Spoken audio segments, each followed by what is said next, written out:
Nikki is stupid.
What am I looking at?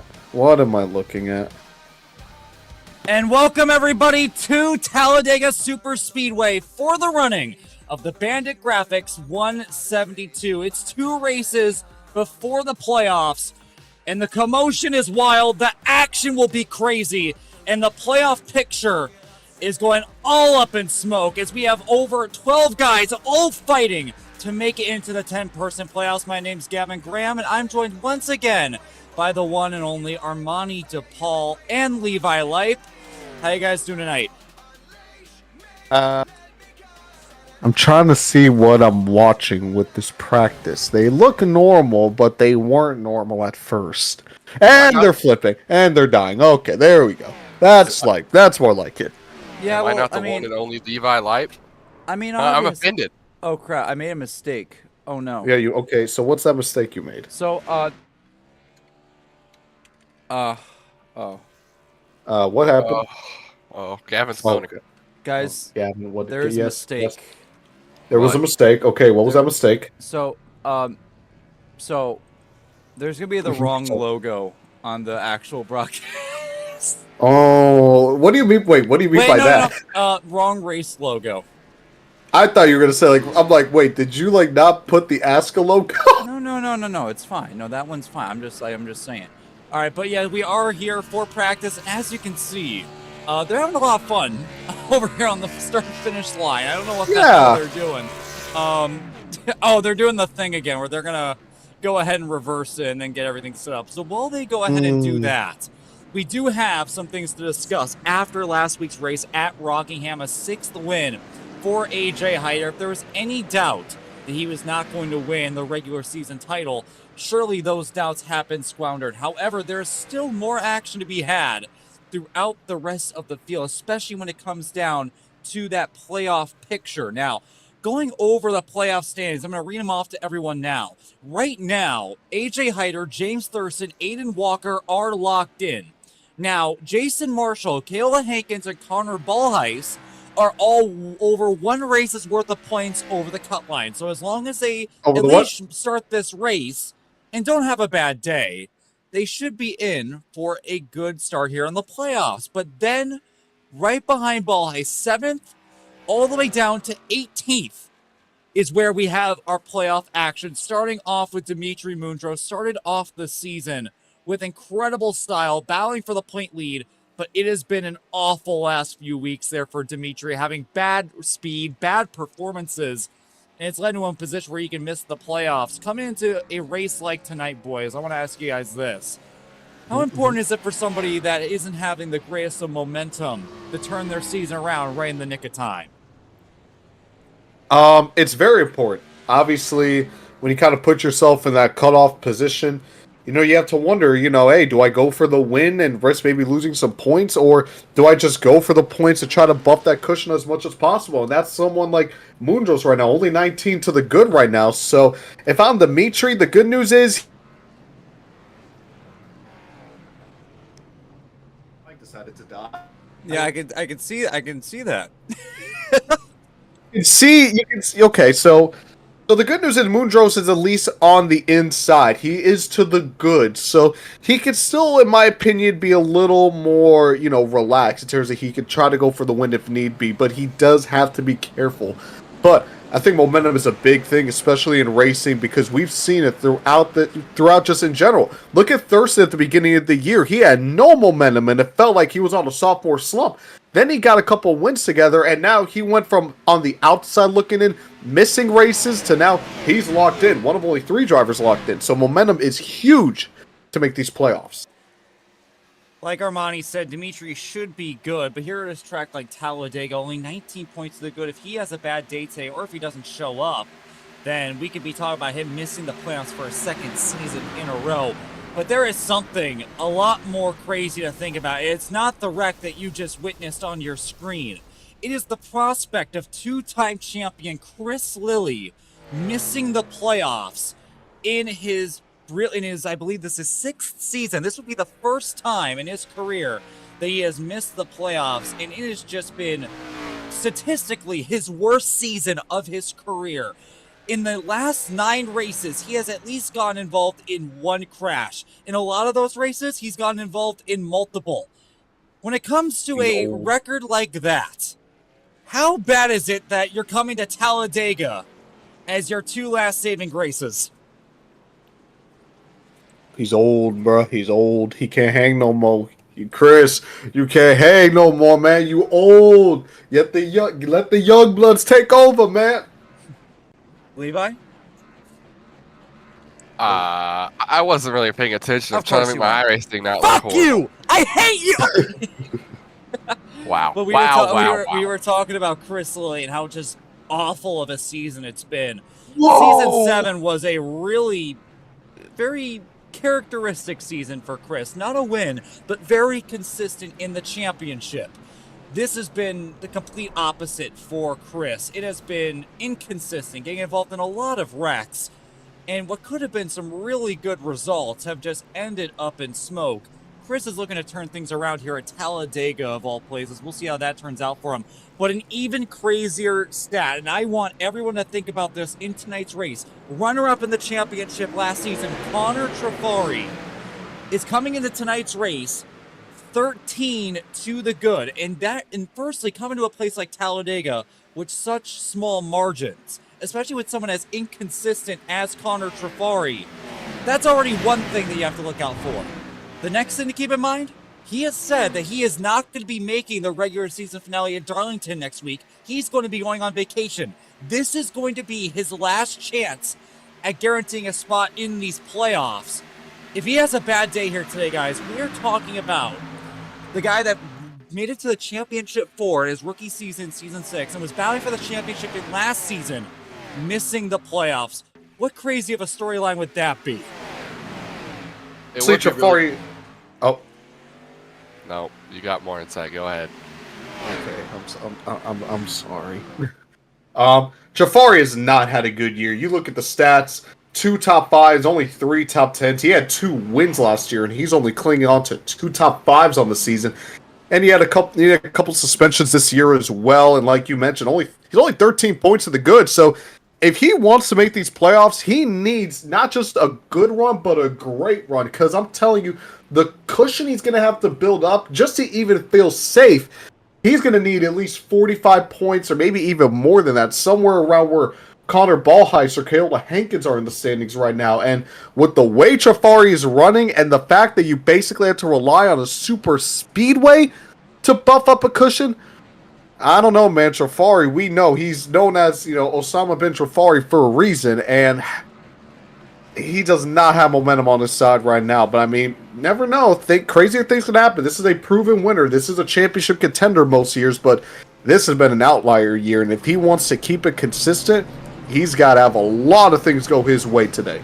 Yeah, to add on to your point, to get a comfortable, points cushion, he has to go out and run top 5 today and finish really well to get that cushion. And the stats don't lie, only 2 top 5s and 3 top 10s on the year. Been really inconsistent, and the suspension's really hurting him entering today at a very, unknown track where a lot can happen. And one thing I will say is that Armani mentioned how you don't want to rely on a super speedway as your last saving grace. Well, I don't know if that's necessarily true. Holding on to the final playoff spot is the winner of our last super speedway race, Clinton McDonald. And I'll tell you, it has been a tale of 2 seasons here for Clinton McDonald. First half of the year, he was very consistent. We saw at Charlotte about a month or 2 ago. He was battling for the win against Thurston right at the end. We saw that amazing 4-wide move at Atlanta in the final corner to win. We saw incredible pit strategy by him at Michigan. If it wasn't for that spin on the last lap, he could have 2 wins on the season, and he wouldn't even be in this conversation. But that's the problem. He is not finishing races. Over the past month, he has had some horrific finishes that's put himself in this kind of position. When you're as good at a super speedway as Clinton McDonald has shown to be, how thankful are you to have a super speedway on your side? Honestly, if I'm Clinton, yeah, he got that win at the super speedway, but he's 10th on the grid. He's +7 to the good. If he gets involved in a crash, that win in Atlanta, he's going to be relying on Darlington then. That +7, that Atlanta win, I mean, that's going to mean basically nothing if he gets involved into a crash. So I know McDonald is a good super speedway racer, but again, just to rely on this kind of unpredictability, this unpredictable style of racing, that's not I just don't like that recipe.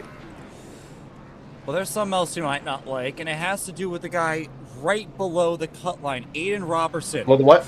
He has received his 2nd suspension on the season.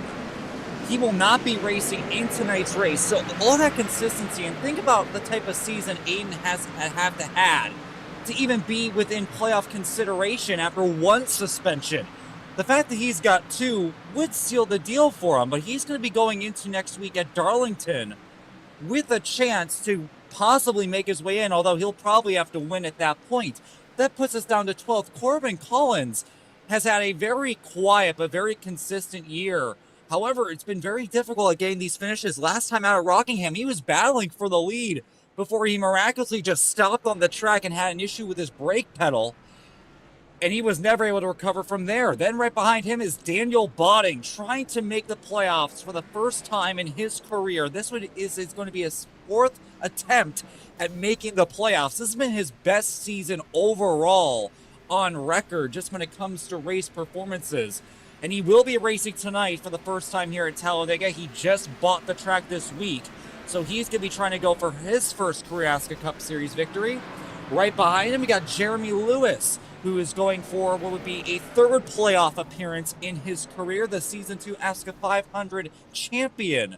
Knows a thing or two at winning at the nick of time. And right behind is Aiden Smith, who, although he has had a horrendous year, by far worse in every category compared to his rookie Season 7 campaign, he can easily turn around here tonight with a good run at Darlington and maybe even a win here tonight. Right behind him is Gabe Cazzola. Once again, one of those guys that consistently within the top 15, top 20 most weeks. He's trying to make some magic. And right behind is Garrett White, who flipped at Rockingham last week and received a suspension for causing an accident. He himself will not be racing tonight, and I'm pretty certain that will be taking him out of playoff contention. And the last driver currently in, when it comes to a race where it's full of points, is our Michigan winner, Caden Rife. After he missed a couple races, he's trying to make one last ditch effort at the playoffs. If you are anybody below the cut line, what is going to be the goal for here tonight? Are you going to try to survive? Are you going to go balls to the wall, try to go for the win? If you're someone below the cut line, what do you do? Well, I think it depends on how many below you are. If you're a long way out, you need to go full on, full push to try and win this race. But if you're barely out, like 13 out, 10 out, I think you need to just ride around and, hope that you can do good next week, just because you don't want to get taken out and lose a bunch of points to the cut line entering next week. But yeah, I agree with Levi. I mean, you're in that situation where you have to try to get up front. You have to try to just maximize position possible. Most importantly, maximize when someone else has a mistake. I mean, the cut line is pretty close from 7th on down. Remember, Moondros is only 19 to the good, and even someone like Gabe Cazzola, who's 31 points, he can easily make that up if guys like Robertson, Collins, they all have bad races today. So not only do you have to be consistent if you're on that bubble, but you have to take advantage if you see guys in front of you are having bad days. For sure, and I do want to let everyone know as we are approaching qualifying time, the top 20 are guaranteed into the show as a way to make sure that our playoff guys have a fair opportunity at trying to make it for the playoffs without having any super speedway shenanigans take place. They will have a guaranteed spot in the field, and that includes our defending winner at Talladega, first career victory last time out in a photo finish with Ryan Bogey and AJ Hyder for Aiden Arevalo. He comes into tonight's race 19th. And I'll tell you what, it was an awful start to the season for Aiden Arevalo. He was just wrecking every week, having top 20, top 25 speed. However, this last month has been a much different story. Top 10 qualifying pace, top 10 race pace. He could be in a much better position if it wasn't for that Garrett White crash at Rockingham last week where he got involved in that. But he has 42 back right now. If he can make some magic happen and go 2 for 2 at Talladega, no one has ever won multiple races at Talladega in ASCA's history. We've been here since the original season, all the way back in 2020. We have always had a different winner. So Aiden has the stats against him, but as we go into qualifying here, we're going to watch him and see where he qualifies.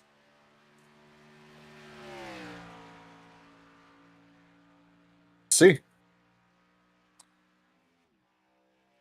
Now, I do want to bring it to everyone's attention that they will be getting 1 lap, not 2. This is to try to prevent cheese, because there is a little bit of cheese that you can play if you get multiple laps. So, and also they do have officials up in the box watching these guys, making sure that they are running at full speed, not trying to play any games here in qualifying, making sure that when everyone is qualifying, they're running fairly and to intention of iRacing standards. So as Aiden Arevalo is coming around here to the start-finish line, this time by, the first lap will get underway. I love that paint. That paint scheme. Well, yeah, that is a paint scheme. Well, it's what he ran last season, so it's a fitting throwback for sure. Yeah, me and Aiden and all the other people I know, we all decided to run SpongeBob cars, and he won in it. So a lot of history with this SpongeBob car here.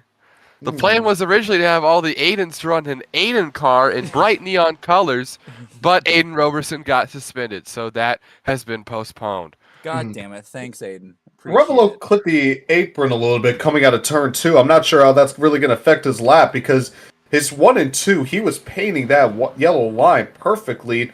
See here in 3 and 4, once again, doing pretty much the same thing. I wonder the corner exit. He's going to try to keep it painted there once again. Once again, he clips that apron. See how much speed that's going to scrub off. I mean, again, when you're basically going full throttle, any millisecond, any thousandth of a second is going to be huge that you can gain or lose. And let's see here, coming across the start-finish line, a 54.8, P5. Aiden Walker currently top of the board. Make that David Hamrick that goes top of the board. The rookie is at a 54.795, and look at these gaps. Enriquez only 3/1000ths of a second off pole. Chris Bowes in third, about literally exact time to Enriquez. Then it's Aiden Walker. Owen Shabinsky with an incredible qualifying effort inside the top 5. Caden Rife goes to the top of the board by literally a tie, and Corbin Collins responds by going about a whole 100th quicker. Keola Hankins responds by going a whole quicker himself, and Connor Trifari by 2/100ths of a second takes pole position. As of now, that's exactly what you need if you're in his position right now. Caden qualified 17th. Trash, trash, trash.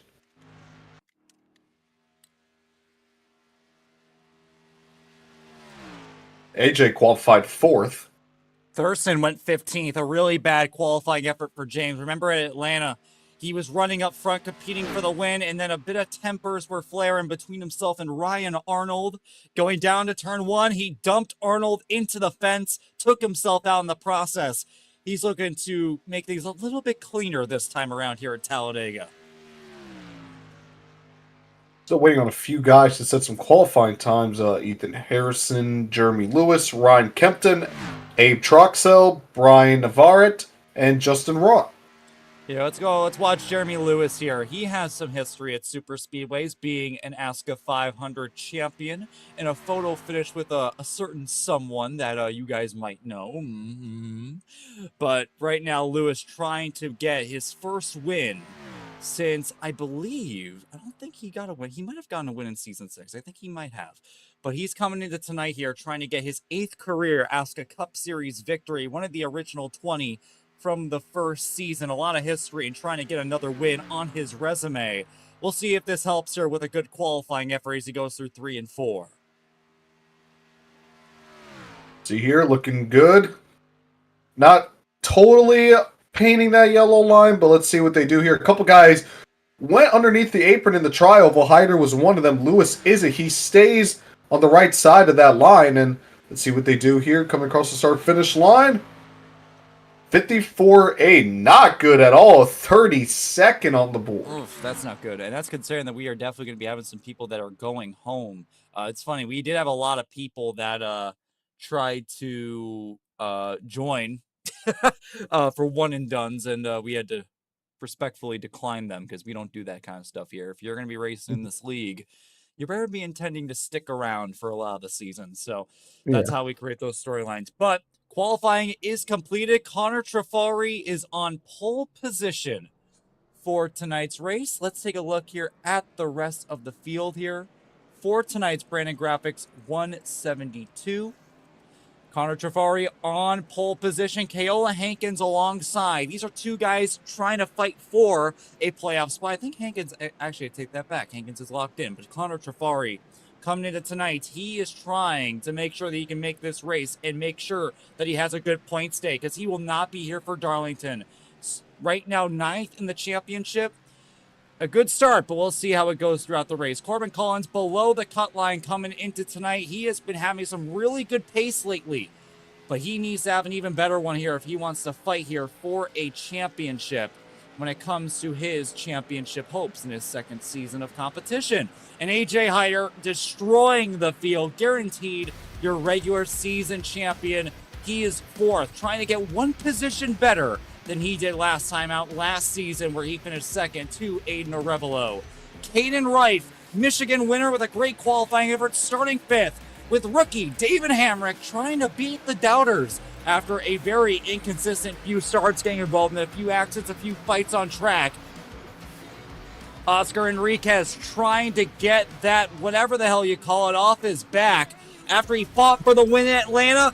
That 4-wide move by Clinton McDonald caused a big crash, trying to get his first ASCA Cup Series victory. And Chris Bowes is just trying to finish a race as he starts in 8th.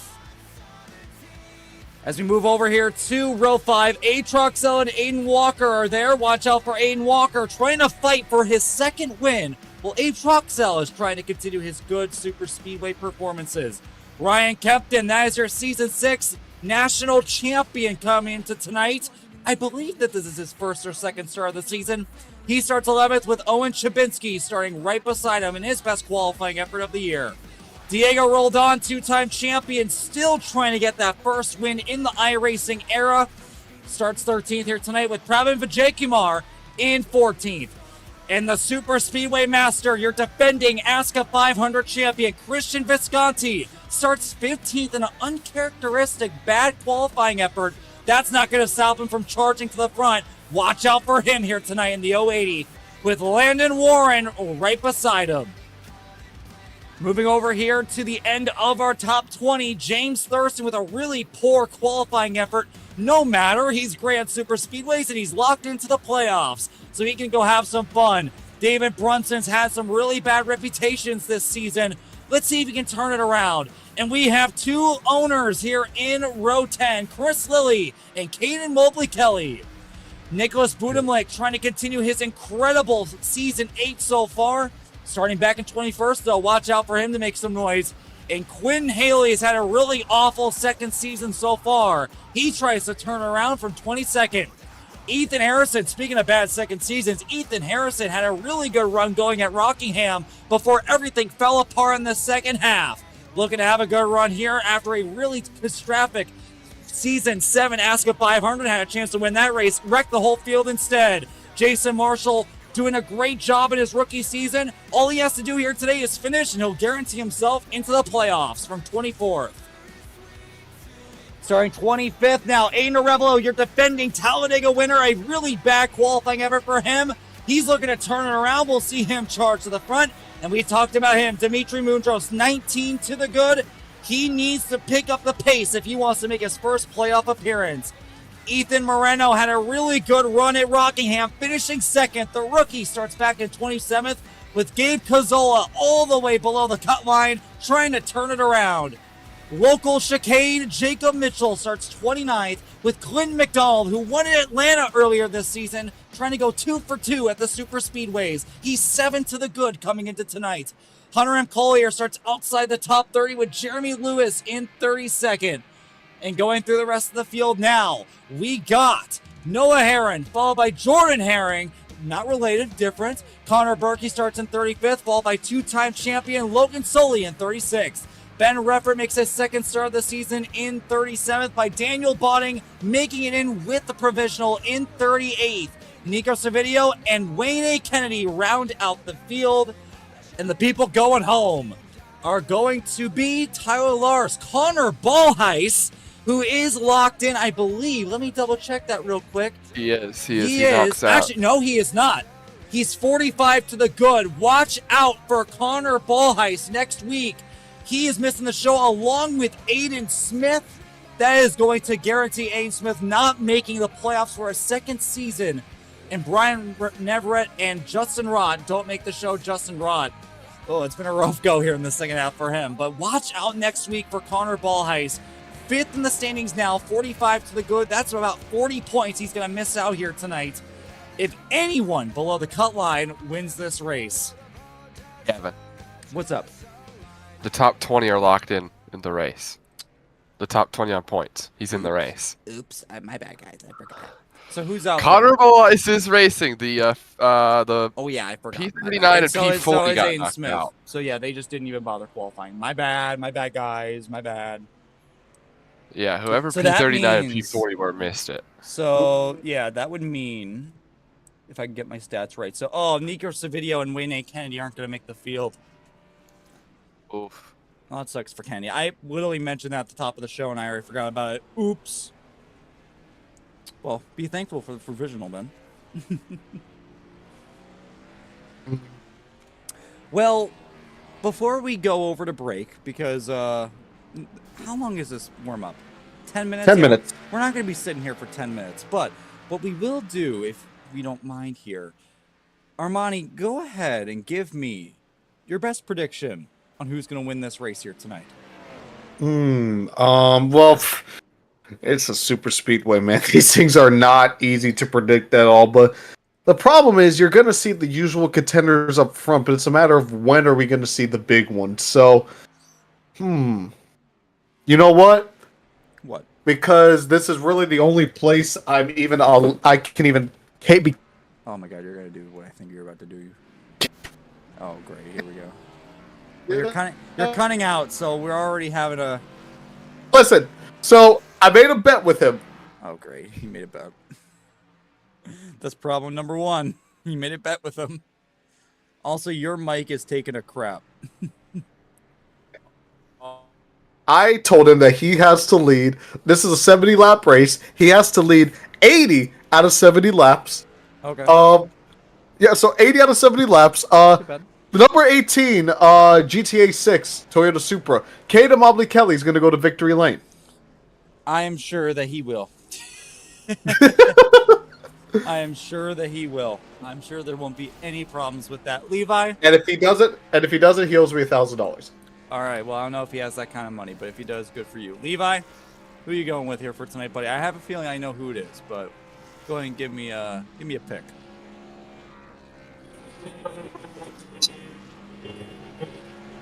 Ooh. What? Oh, good pick. Good pick. Good pick. I didn't expect that one. I don't even. Cut out. That was such a good pick. I don't even know what the fuck he said. Yeah, it was so good. It was so good. I couldn't even hear it. I screamed my pick so loud that it peaked my mic. Aiden Arevalo.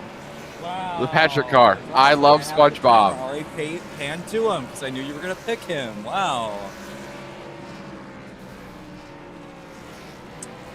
Well, here I'll go with a fun one. Let me look around here. Who am I thinking? Who am I seeing that really picks my interest? You know what? I'm gonna go with Booty Liquor. I think Nicholas Budimlick's gonna win his first race in, I believe it has been since Season 5 Texas. He does have a win here at Talladega back in Season 4, I believe. Yes. Is that right? It's Season 3 or Season 4. So he has winning experience here at Talladega. But obviously it's been a while since we've seen him in victory lane. I think that changes here tonight. He's had some really decent pace every time that he showed up. And hey, he's a champion. Gotta watch out for champions. Yeah.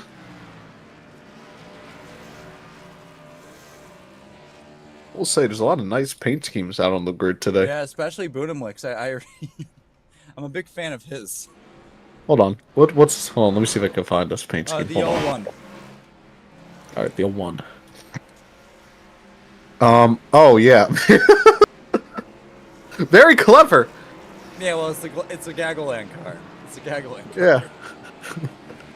Anyway, since we're not going to be sitting here for 10 minutes. Wait, they ended it early. All right, never mind. We're not going to break. We're going straight into the action here, fellas. Yep. Let's do it. 70 laps. For once, Chris actually didn't make this like 100 laps. So, fun fact about that, actually. It was originally supposed to be 65. And why did they add another 5? You would have to ask Chris. Because it gives them more chances to wreck? Duh. Obviously. That's what we're here for, man. I see. I mean, there's a lot of action coming into tonight's race. I mean, this is going to be the type of race where really it can make or break your season when it comes to playoff contention. Because especially when we come down to that cut line, no one here actually thinks they have a chance of going for the title up against Hyder. I mean, the people that we're going to be talking about with the title have already locked themselves in. The only one that really isn't in that consideration now is Trafari, and that's his own fault for getting himself into that position. That's why we're stressing so much, because again, he will not be here at Darlington for the regular season finale. He's got other plans he needs to attend to. So this is going to be his one shot. And really, in my opinion, I don't know about you guys, but Connor's got to win this race if he wants to really assert himself into the playoffs. He's got to finish top 3, in my opinion. He's got to finish top 3, and honestly, he's got to hope that some of the guys behind him, they run into some bad luck. Like Robertson, he's suspended. That's going to help. But he's got to hope that guys like Collins, Botting, Lewis, he's got to hope that some of those guys, they kind of just finish in the back due to crashes. So he just needs a little bit of assistance just to pad that cushion so we can have as much of an advantage as possible before he misses Darlington. And remember, on the final lap, going into turn 3, he was in second, trying to make that race-winning move on Corbin Collins. Unfortunately, Collins pulled one of the worst blocks that you will ever see in ASCA history and flew into the catch fence. So, and it's funny enough, look who's starting right behind Connor Trifari tonight. That's Corbin. The roles have reversed here tonight there between these two. Interesting. And keep an eye as well. I mean, Trifari's starting first, and he's fourth. But AJ Hyder, he's in fourth position. So I imagine that Trifari and Hyder, they're going to try to find some way to get linked up, even though Hyder's on the inside and Trifari's on the inside and Hyder's on the outside. Yeah, they're probably going to try and, we're probably going to have a Daytona race here. We're going to see a lot of drivers probably get out front, try and control this thing, especially those two that you just mentioned. They're going to try to get out front, get hooked up, and control the pace of this race. Their teammates are going to help each other. We saw that a lot in the 500. A lot of the 500 was controlled by 3 drivers till the very end. So I wonder if we'll see the same thing here today. For sure, and watch out for Christian Visconti. He starts at 15th today, but that will not stop him. He did not win the ASCA 500 this season on accident. There was so much aggression that he pulled on, moves that simply no one else had the balls to really perform. And he almost won this race last season. The cards simply did not fall into his hand when Trifari and Collins made contact in the final corner. We'll see what kind of action we see here tonight. There are so many storylines, so many possibilities when it comes to the championship picture. And it all starts with this man on the pole, Connor Trifari, trying to save his season. As they approach the restart zone, let's haul some ass in Alabama. We're green here from Talladega. Anka's got a little bit of a jump on that restart, and you can see Hyder's falling right behind him. I wonder if he's going to try to get that 72 cleared, so that way he can get closer to that 9 and they can try to link up. Yeah, right now the top lane falling back a little bit. Top lane's falling back to that second row with a 71 pushing the 9 down the back straightaway, 3 wide in the back of the pack. Right now, Collins are giving a big push here to Connor Trifari, trying to get control. We have a few guys in the back, abandoning ship early, going to the rear, not already liking some of the moves these guys are making. And that is James Thurston all the way in no man's land on the top, trying to get a pickup from Ethan Harrison. But he's falling to the middle of the pack as we come to complete the first lap. Yeah, that's really compromising that outside line because it seems like everyone is bailing that's on that outside line, and you could see that the momentum that they had, they're starting to make it back up just a little bit, but you can tell the energy just isn't there. You got a couple guys pulling out, trying to make it 3 wide. They're more spread out. Really only about 4 cars in that outside are pretty much locked and loaded, but other than that, as you see Trifari, whoa, a big mistake from Trifari. Swings it high, wide, and handsome, and he is going to lead that third line, but he is not going to be leading this race. So there's a lot of spots down this back straightaway as Vijay Kumar picks him up. The 72 to the race lead, going to get down on that inside line. So they still try and form that third lane up on that top lane. They just don't have the momentum right now. And that was a really poor decision there from Trifari. Whoa. Now as that's goes all the way to the wall. And we got to spin it. It's a 97. Caden Reif hard into the fence, back across the pack, gets clipped by another car, and the caution is out for the first time today. That is one of your playoff drivers, Caden Reif, your Michigan winner, with a destroyed race car.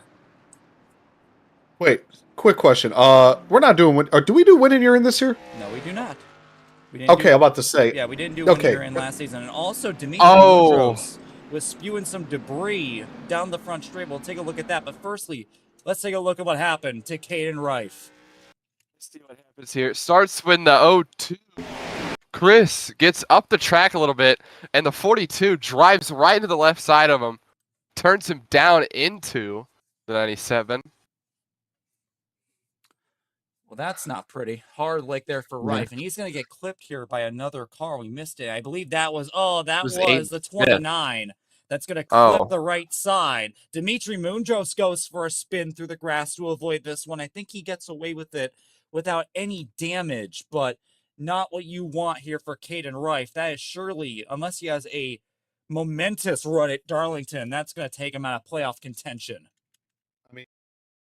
36 points behind the cut line, so I mean, like you said, unless he has a lot of luck go his way, he's going to finish probably dead last. I mean, I think that's it. I think that's his playoff hopes is gone. Yeah, I'm watching that again. I think Bowes came up just a little bit, and then he came back down when Chabinski had his nose in there at that point, and unfortunately, he kind of just turned himself. Not what you want for Bowes, not what you want there for the 97 of Caden Rife. 2 years in a row, we've seen guys try to make it 3 wide early on at Talladega, and it caused an early wreck. Granted, they were 2x2 where the wreck started, so... But, yeah, like you guys were talking about, his playoffs are pretty much over now. So he's out of this race. And we have a lot of guys coming in, topping off. Hyder off pit road first. Trafari spending some extra time here in the pits, followed by with Roldan. Vijay Kumar, it seems like about half and half or so. Half is staying on the track, half staying off. And that is going to swap around this field coming to this restart. At least Rife can hang his hat on that Michigan win he got earlier this year.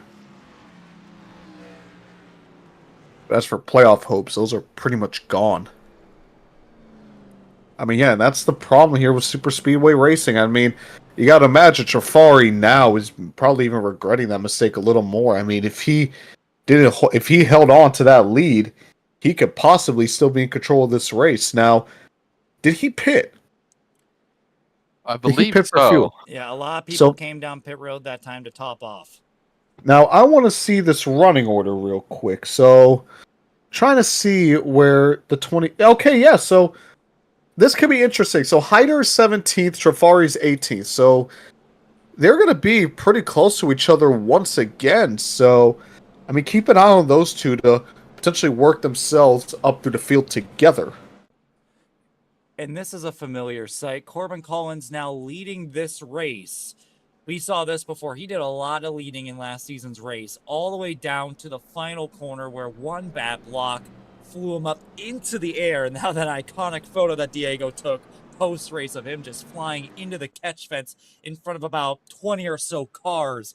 He's looking to have a little bit more of a cleaner car at the end of this race. Hopefully in victory lane, not only for his first win of his career, but at a very fitting time too, as he is sitting below the cut line coming into tonight. He needs a win like that tonight. Yeah, a win would be nice. Yeah, a win would be nice. Minus 17 out. Only one top 5 on the year, so definitely looking for something here. He's getting some bonus points for leading these laps under caution. And I will say this, Caden Rife in the chat showing his displeasure. He's not pleased about being out. He understands that it is over there for Caden. Nothing to be ashamed of, in my opinion. He got that win. That's more than what a lot of people that start ASCA says. Yeah, I'll tell you what. I was doing some research the other day. I have, as you know, I have Jiraiya research. I have a lot of ASCA knowledge that I keep up in my noggin because I don't have a life. One of the things that I found out is give me the percentage out of all of the ASCA drivers that have ever started a race. How many of them, in a percentage, do you think have gone to victory lane at least once? 25. Okay. The fact you know this is sad. He says 25. What's your answer? 13. 13. Well, I'll tell you what. Armani is exactly right. Really? 13% of all ASCA drivers that have ever started a race, and I even gave this thing even more of a bit of a higher percentage because I counted all divisions. Every single race that has ever been ran in both D1, D2, and Truck Showdown. I added every single race up. I did a little math. 13%. If we talk about just Cup, that goes even lower. I think that's like below like 10%. So to win, especially at the top level, hey, you're within the 13% of people that have ever done it, Caden. So even if you don't make the playoffs, you're in a pretty special group of people. And we might even make that percentage a little higher here tonight, as now we have two guys on the front row that have never won an ASCA Cup Series race. And in my opinion, both of them are in a conversation to deserve one. Kayla Hankins on the outside, Corbin Collins on the inside. It's going to be a long, slow drive down the front straightaway before we get down to the restart zone. And we'll go back racing here on lap number 6. Here they come to the restart zone now, and Collins will lead the field back to green.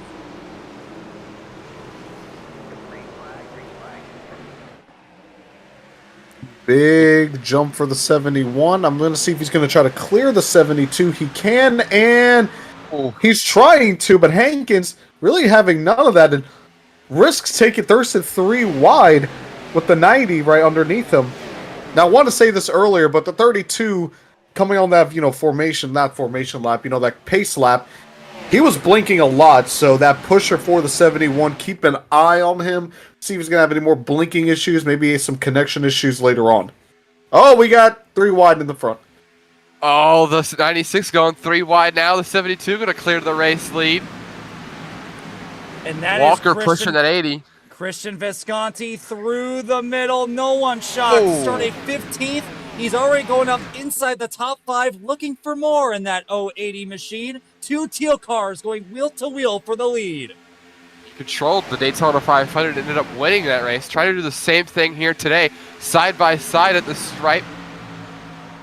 Give it to Visconti. 2 wide for now, and hearing on the radio, Thurston is not happy with what's going on around him, saying that this is not the next gen. Stop doing whatever you're doing. Oh, 72 gonna block big time.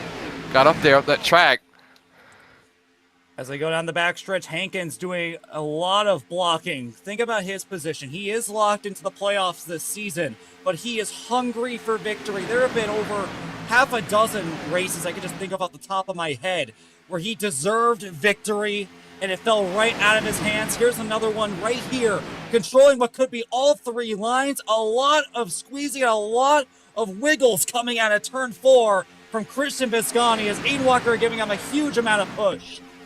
This third lane that they've been trying to form has been really weird all race. It seems like they get a bunch of guys up there, and then on the exit of 4, they always go back to double file. It's been really weird. If I had to imagine, Levi, it's these guys are getting such big runs that they take it 3 wide, but then they lose it going down the straightaway, and then they just slot back in. Yeah, it's kind of like the next gen there. The drag just hits, and they all fall back. They need to get back in line, or they'll lose all that momentum. But here comes the 99 and the 24, pushing each other 3 wide out front early.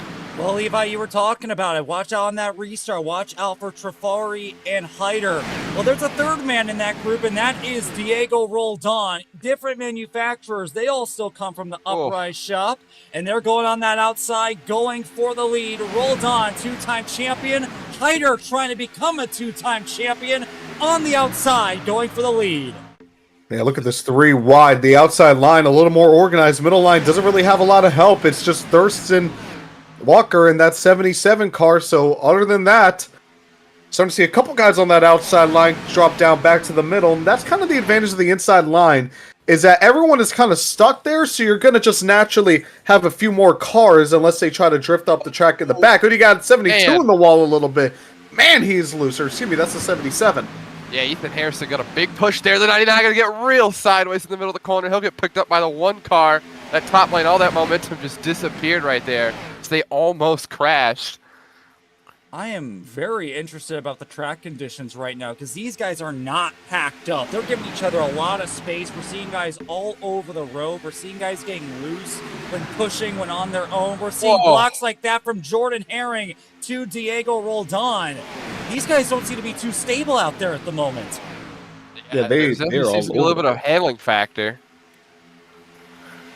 Must be high track condition. Must be a high track temperature. Track temperature is 121 right now. So yeah, very slick track right now.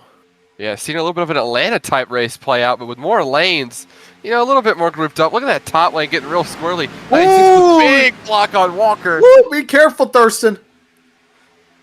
Yeah, that was almost a bad wreck. Thurston saying he did not know that car was there. Thurston, where else is the car going to be? As we come over here to end lap number 10, James Thurston takes the lead with a push from Aiden Walker, his championship rival. And how about the man behind Walker, Hunter M. Collier? He started 31st, and in 10 laps, he's battling for the lead. Well, you mentioned it, Gavin. That's his championship rival. But what else does that mean? He finishes up front and he runs up front. I think that's why you're seeing Thurston stick with him instead of going down to the bottom to go with Visconti. Even though Visconti's a really good plate racer, Thurston has a little more trust in the 93 than he does in the 80. Well, think about this. So now it goes down to the bottom. You can ask any driver in the field, has Visconti ever worked with you? they will probably say no. Visconti has never worked with anyone because here at Super Speedway, just like that, Visconti immediately abandons Thurston, goes up with Walker to go back for the lead. I was going to mention that before you started talking about it. He does not work with anyone. He is very aggressive, always being selfish, just like right now. He'll take the race lead back from Thurston instantly with help from Walker, and he'll get back down to the bottom real close there. Well, Levi, let me tell you this. Well, who's the last person in the field that you want to piss off? James Thurston. There you go. We saw that last week. Yeah. Got that heated moment with that 3-car. Well, Thurston just singing in the middle of the pack. Oh, is it the No. Oh, damn it. No. As we come around to complete lap 12, Christian Visconti started 15th, immediately up to the front. As we're seeing, as there's Aiden Walker with a little bit of a slip, he is not working with anybody, but that doesn't matter to Walker, as Walker's going wheel to wheel with Visconti down to turn 1, and watch out for our 2-time champion, Logan Soley, on the outside, getting a push from Chris Bowes. I'm surprised to see. Oh, Hyder! Contact in the back. Oh, but Jake Umar around there crashing a couple cars around. I think there's 2. I was just about to say, I'm surprised the CLD cars aren't working together more, trying to link themselves up. And just as I'm saying that, that's probably a reason why, because Hyder is, you know, ping-ponging in the back. Oh, no, he got ran over completely by that GTA car. Wow. Well, let's take a look at that one, because you said GTA car. Well, oh, really? GTA? Oh, who's running that GTA car? Of course who's running the GTA? Tom. Oh, who's running? Let's see this. Hold on. Hold on. Give me a second. I want a good view. Let me get the chopper view. Ooh, so if we look here, I'm just gonna look on my screen here. So it seems like actually there was a stack up. It looks like it started with either the 77 or the 99 that stacked up the middle lane, and then Caden just did not anticipate it well enough and got into the back of the 24, bounces off the 56, and then Caden just almost finishes the job between himself, the 72, and really everyone is fine. It's the guys behind him. Specifically, it looks like that 60 car. Did he just spin on his own? Yeah, Vijay Kumar unfortunately comes down the 29. Second wreck of the night there for the 29. He came down trying to avoid a spinning AJ Hyder. Fortunately, it seems like for everybody, either no damage or very minimal damage for everybody. So a very innocent crash, all things considered, for Talladega standards. Yeah, that could have been a lot bigger. But, I would agree with you. That was a stack up, and he didn't anticipate it, but it's, Keaton Mobley Kelly. Yeah, so. It's Keaton Mobley Kelly. So anything he does is wrong. Trash. True. We'll have some takers to top off on gas here. Pretty much everyone. 99 is the first car to stay out. Hyder's staying out. 72 staying out. Caden's staying out. I'm surprised that they're staying out. I guess that they don't have a lot of damage. Well, the other thing is, think about track position here. I mean, they want to lead this race, and they think that this is going to be the best way to do it. They need a caution at this point. They want to really reset the cycle, because what's going to happen here, everyone's going to be coming in here as Hunter M. Cloyer will be the first one off pit road. So they're going to have some work to do. Not impossible here at a track like Talladega, but if they want that cycle reset, they're going to need another caution here soon. So it's all about just trying to put yourself in a better position for this restart. And take a look at this. You got 2 CLD cars linked together, the 58 and the 24. And then Caden, he's like I don't know if he's not exactly a CLD car, but he's kind of like a pseudo CLD car because he's always talk about working with Chris Lilly, AJ Hyder. So again, my question is, what's the damage looking like if there is any? And if it holds up, could see a little bit of a CLD train take control of this race. Well, you also need to mention the guy that's leading, Diego Roldan. They're all from the same CLD cycle. So you got Diego Roldan, Logan Soley, AJ Hyder, and Caden Mobley Kelly all together here within the top 5. So don't be shocked if they leave Jordan Herring out to dry, especially considering that Herring has a reputation here in this league. Not a lot of people like working with him. Don't be shocked if he's left out to dry here on this restart. Mm-hmm. Huh. Also a fun little stat. You got 3 Cup champions, top 3. Get ready for some dominant racing here on this restart. Interesting. And if you're Hyder as well, I mean, you had the ASCA 500 taken from you, you had Atlanta taken from you. So, I mean, Yeah, you've been Talladega so close. last season taken from you. Yeah. Yeah, so you've had so many opportunities to win the super speedway race just down the drain that I got to imagine that he's going to do everything he can to put himself in position at the end. And think about this. He has never won a super speedway race in his career. And in fact, you mentioned how these races were stolen from him in the past, and that's true. Back in the day, it was a challenge just for him to qualify into the race, because back then, even at tracks like Talladega, we did heat races to decide the field, and AJ would always lose them. I think it was either season 5, I might be wrong with this. It was either season 5 or season 6 where he actually made his first ASCA 500. For reference, he first joined the league in season 2. So he went over a year worth of racing without even making our biggest event. So you had heat races at play tracks. Why would you do that? Why would you do that? They're duels, technically. So obviously, ASCA 500, we have duels. But we did it everywhere at other tracks because, again, that was back on Roblox. And on Roblox, you don't really have those. It doesn't really matter. Everyone just kind of ran the same time. So we were like, let's have a little bit more fun with it. And let's go ahead and have some heat races. And AJ always ended up getting screwed in them. And that's why, again, one of the many reasons why the transition to iRace over the last few years has been very helpful to this man. He was already good before in the old era, but even in the new era, he is a foe to watch out for. But he's still looking to get that monkey off his shoulder with a super speedway win. Yeah, iRacing and Roblox, they require a different skill set. Oh yeah, for sure. That's why you'll never see me do one of these races. I want to do a race. You can do a race. If Chris will let me, he won't let me do Kansas, even though I'm sponsoring the race. I have a reputation that I need to uphold, and I'm not going to ruin it by racing on iRacing. I was supposed to do this race, but Chris never got back to me. There could be a SpongeBob car out there right now, just so everyone knows. You know, I'm sponsoring the Kansas race. There is a SpongeBob car. Okay, but it's not the SpongeBob car. It is the SpongeBob car. It says SpongeBob on the hood. No, I mean SpongeBob, not the show SpongeBob. SpongeBob himself, like in a Revelo's car. Like, chat, I'm sponsoring Kansas. Kansas is my best track on iRacing. Chris, let me race that. We can have all this discussion at the end of the race. Two-time champions, Diego Roldan and Logan Sully, will be leading them back to the green. Watch out for the uprise train on the inside with Hyder and Caden Mobley-Kelly. We are back racing. See what they do here. Roldan gets a good jump. 58 is going to slide down. Roldan's going to pick him up, and just like that, we got a 4-car train.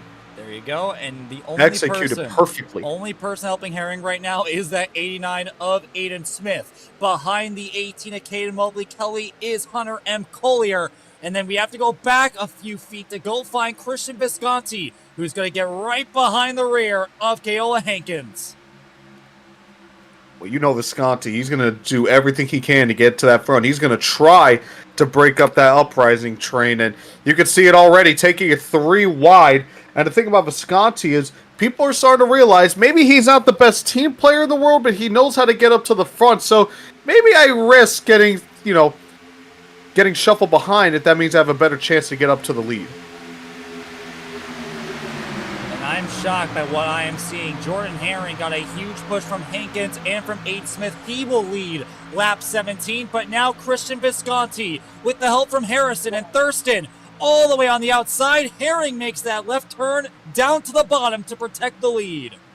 I mean, yeah, you really got no choice. That middle line, it's constantly shifting to having multiple cars, having fewer cars. You got to go for that bottom. That's where all the energy is right now, as we got 1 car all the way on the apron. It looks like it's that Patrick car. That's Aiden Revelo. Wow. Down the apron, He's abandoning ship. He doesn't feel comfortable being at the front anymore. Yeah, the top lane's starting to fall back with Visconti leading it in that 77. They just can't get hooked up and push well. And so they're going to keep falling back. They're the only 2 up there right now. Aiden Smith now going for the race lead. And Think about Man. what Aiden Smith needs right here. Aiden Smith trying to get his first win of his career. He has had an awful season. Needs to have a good points day if he wants to get back in playoff conversation. A race win today would be really popular right now. And Hankins is going to move up to the top. He sees Visconti and Harrison making some good work, and he's going to pick him up. And you see right there, 3 wide. Each line pretty organized right now. Except for that outside line, you got one car going out to dry, but he's going to fall back in just a little bit. And yeah, it's that same problem. You know, they kind of just shuffle around. They sometimes go to the middle. They sometimes go to the top. I think what they're trying to do is they're just trying to catch a little bit of draft. And a little bit of contact. A little squirrely there. Looks like that is from the 54 machine. It was. Gabe Cazzola. Yeah, Gabe Cazzola almost caused a massive accident. Everyone stays calm for now. Yeah, 32 looking at the top lane here. Yeah, these pushes are getting very extreme right now. I mean, you see David Hamrick was given a bit of a shot there to Aiden Smith out of turn 2. And Christian Visconti, again, he is not a team player. He will shoot you out of the way if he so pleases. And he almost caused a huge crash with a bad push to Gabe Cazzola. Yeah, I just want to point something out right here. What this 32 is doing is what causes most of these wrecks at these super speedways. Look at him. He like keeps sliding up a lane trying to push this leader. He keeps thinking about making a move, but he just won't do it. He doesn't have the confidence, so he keeps giving these weird half pushes. There he goes. But, you know, if you keep giving those weird half pushes on, like, the side of somebody with no confidence, that's eventually going to start a wreck like we've seen, you know, in the past. He goes to the top to try and take the race lead, though. Yeah, we know that David Hamrick, we've had him before in other races. He is a very aggressive racer, usually at the detriment of his own car and others. Remember that big crash at Bristol because a bunch of leaders ran into lap traffic? He was a part of the cause for that. So a lot of these guys know his reputation here, and they're going to be careful, but they'll also be reasonably aggressive if things don't go their way. A lot of momentum on that outside line right now. Look at them. They are just taking control just a little bit. Man, this race is getting sketchy. Yeah. One big I don't like wreck. all this movement. I don't like all this movement. Whole field. Yeah, well, this is the first time they've really been able to pack up properly. Usually when everyone kind of got together, people would get loose, people would back up, lines would begin to break apart. There is so much energy on each line right now, so much aggression, so much want to get to the front of the field. I feel like that at any moment we could have this entire pack of guys wiped out. An Atlanta moment. Oh, yeah. Yep. But I'll tell you Inside what. line now almost entirely just uprise. Whoa, shaky Ooh. Yeah, once again, that was Gabe Cazzola. Got a bad push there from Christian Visconti. That's the second time that that's happened. If you're Cazzola, I mean, Cazzola has nowhere to go. He is trapped on every single end. But if he could clear Hankins at some point with a good push to Aiden Smith, I would get the hell out of there if I was him.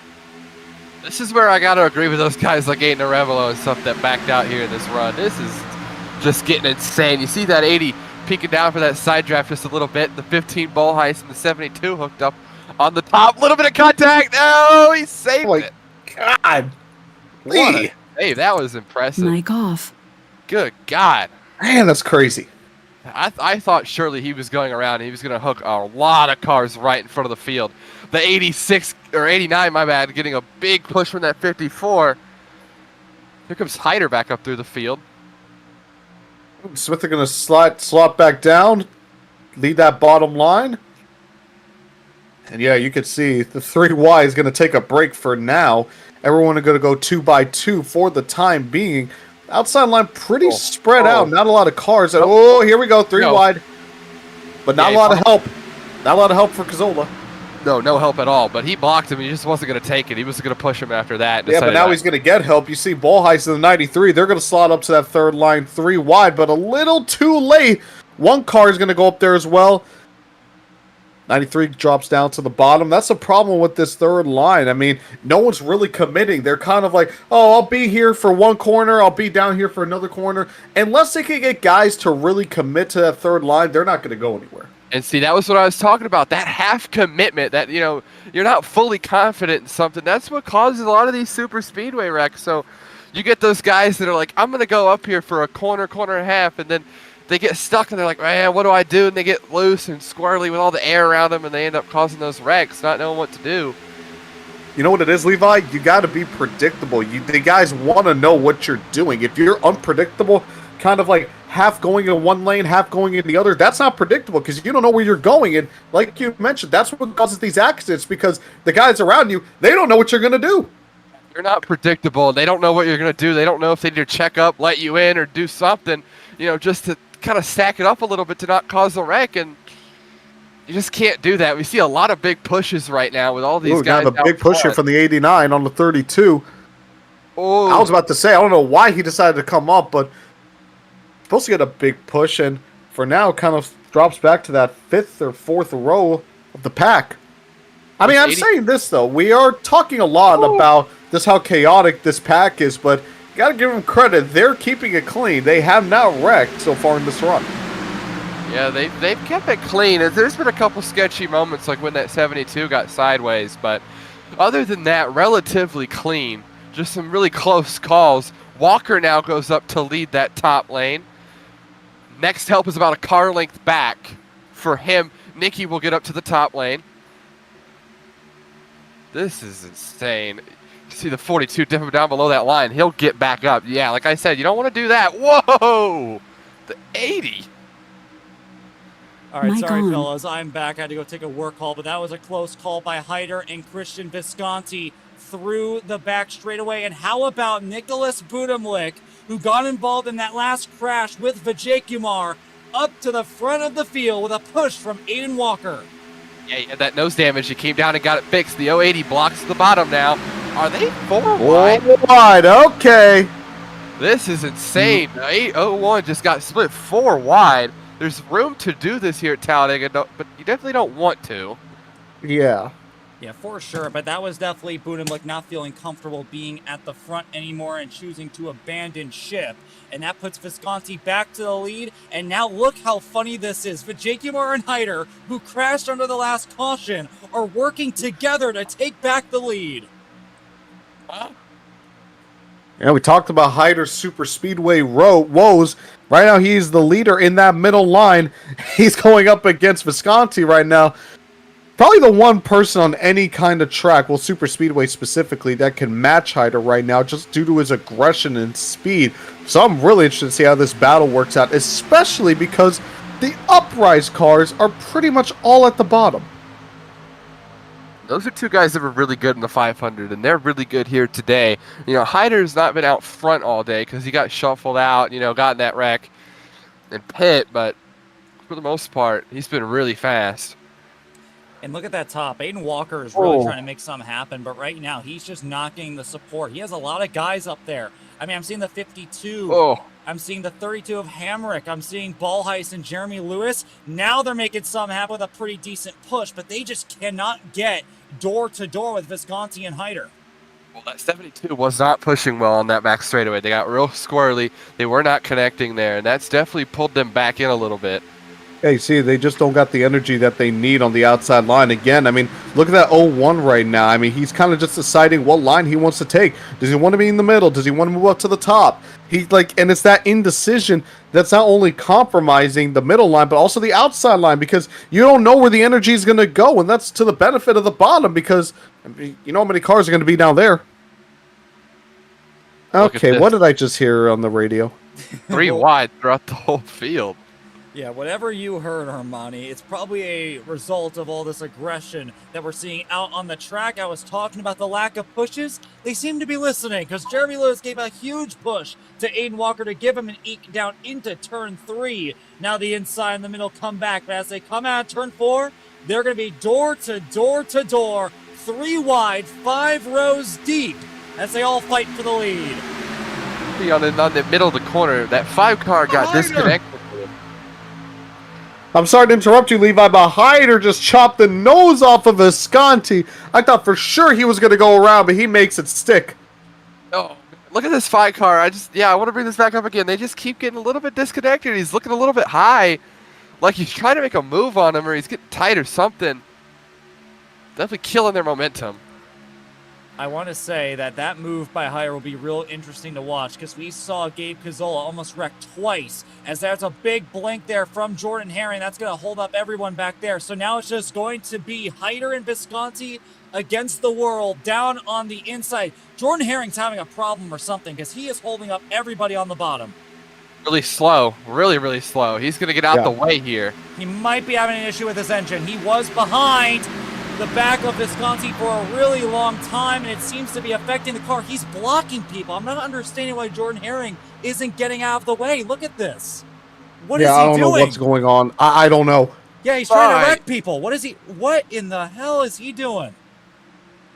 He just dropped due to packet loss. Well, he must have not been seeing people. He must have been having some kind of issue with his internet or something because he was suddenly extremely slow, running into people. And fortunately, Jesus Christ. Fortunately, he is now off the racing surface, and we can keep going as Caden Mobley Kelly almost went for a ride. I don't know if y'all saw it on the back straightaway. Hyder in the 80 almost got turned around into that wall. That was crazy. Yikes. Look at that top lane, just completely gone now. I mean, Ball Heights, he's trying to make it work. He's now going to slot in right behind Caden, and once again, we're back to 2 wide, but you could just see there are guys in that outside line thinking, should we make it 3 wide, should we not? And that's the problem. Either make it 3 wide or stay 2 wide. Because this back and forth, you're not going to get what you want. Oh, there goes Ball Heights. He's going to go to that outside line. And nothing for him. He's going to go side by side with Mobley Kelly for the time being. You see a couple guys ahead of him. They think about it like the 5 car, but they immediately drop back. Well, that was really weird on that back straightaway. It's not like a group of guys jumped up. It got really scattered around and just killed a bunch of lanes of momentum. That was really weird down that back straightaway.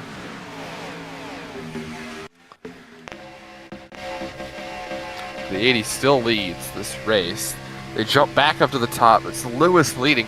Lewis was working with Walker earlier on that top lane. I wonder if Walker will try and get back up there, or if he will stay pushing Vijakumar on this middle lane. Okay, so they got 5 cars right now on that outside line. Not a lot. They're starting to drop back a little bit. They need a little more energy. And you see, it looks like that is the... I believe that's the O2 car. O2. The O2. Yeah. Oh, wow. Now he commits. I'm about to say, he's got to decide if he's going to commit. Now he does. Killed it. Yeah. Yeah, that was almost a close call. Whoa, Mobley. Hang on, everybody. Yeah, Caden out of control once again. He does not seem to have much control over his race car. Again, he doesn't have a lot of experience on iRacing, simply doesn't have the time to. So whenever he shows up, you just got to be a little aware. But yes, we were on board with... He does have the time. Yeah, we were, I'm sure. But when it comes to Pravin Vijakumar, I was watching a lot of aggressive side drafting. He is not letting Visconti go. Whenever he peeks ahead, he immediately leans on the door to suck him back around, and Aiden Walker is giving him the pushes to make it work.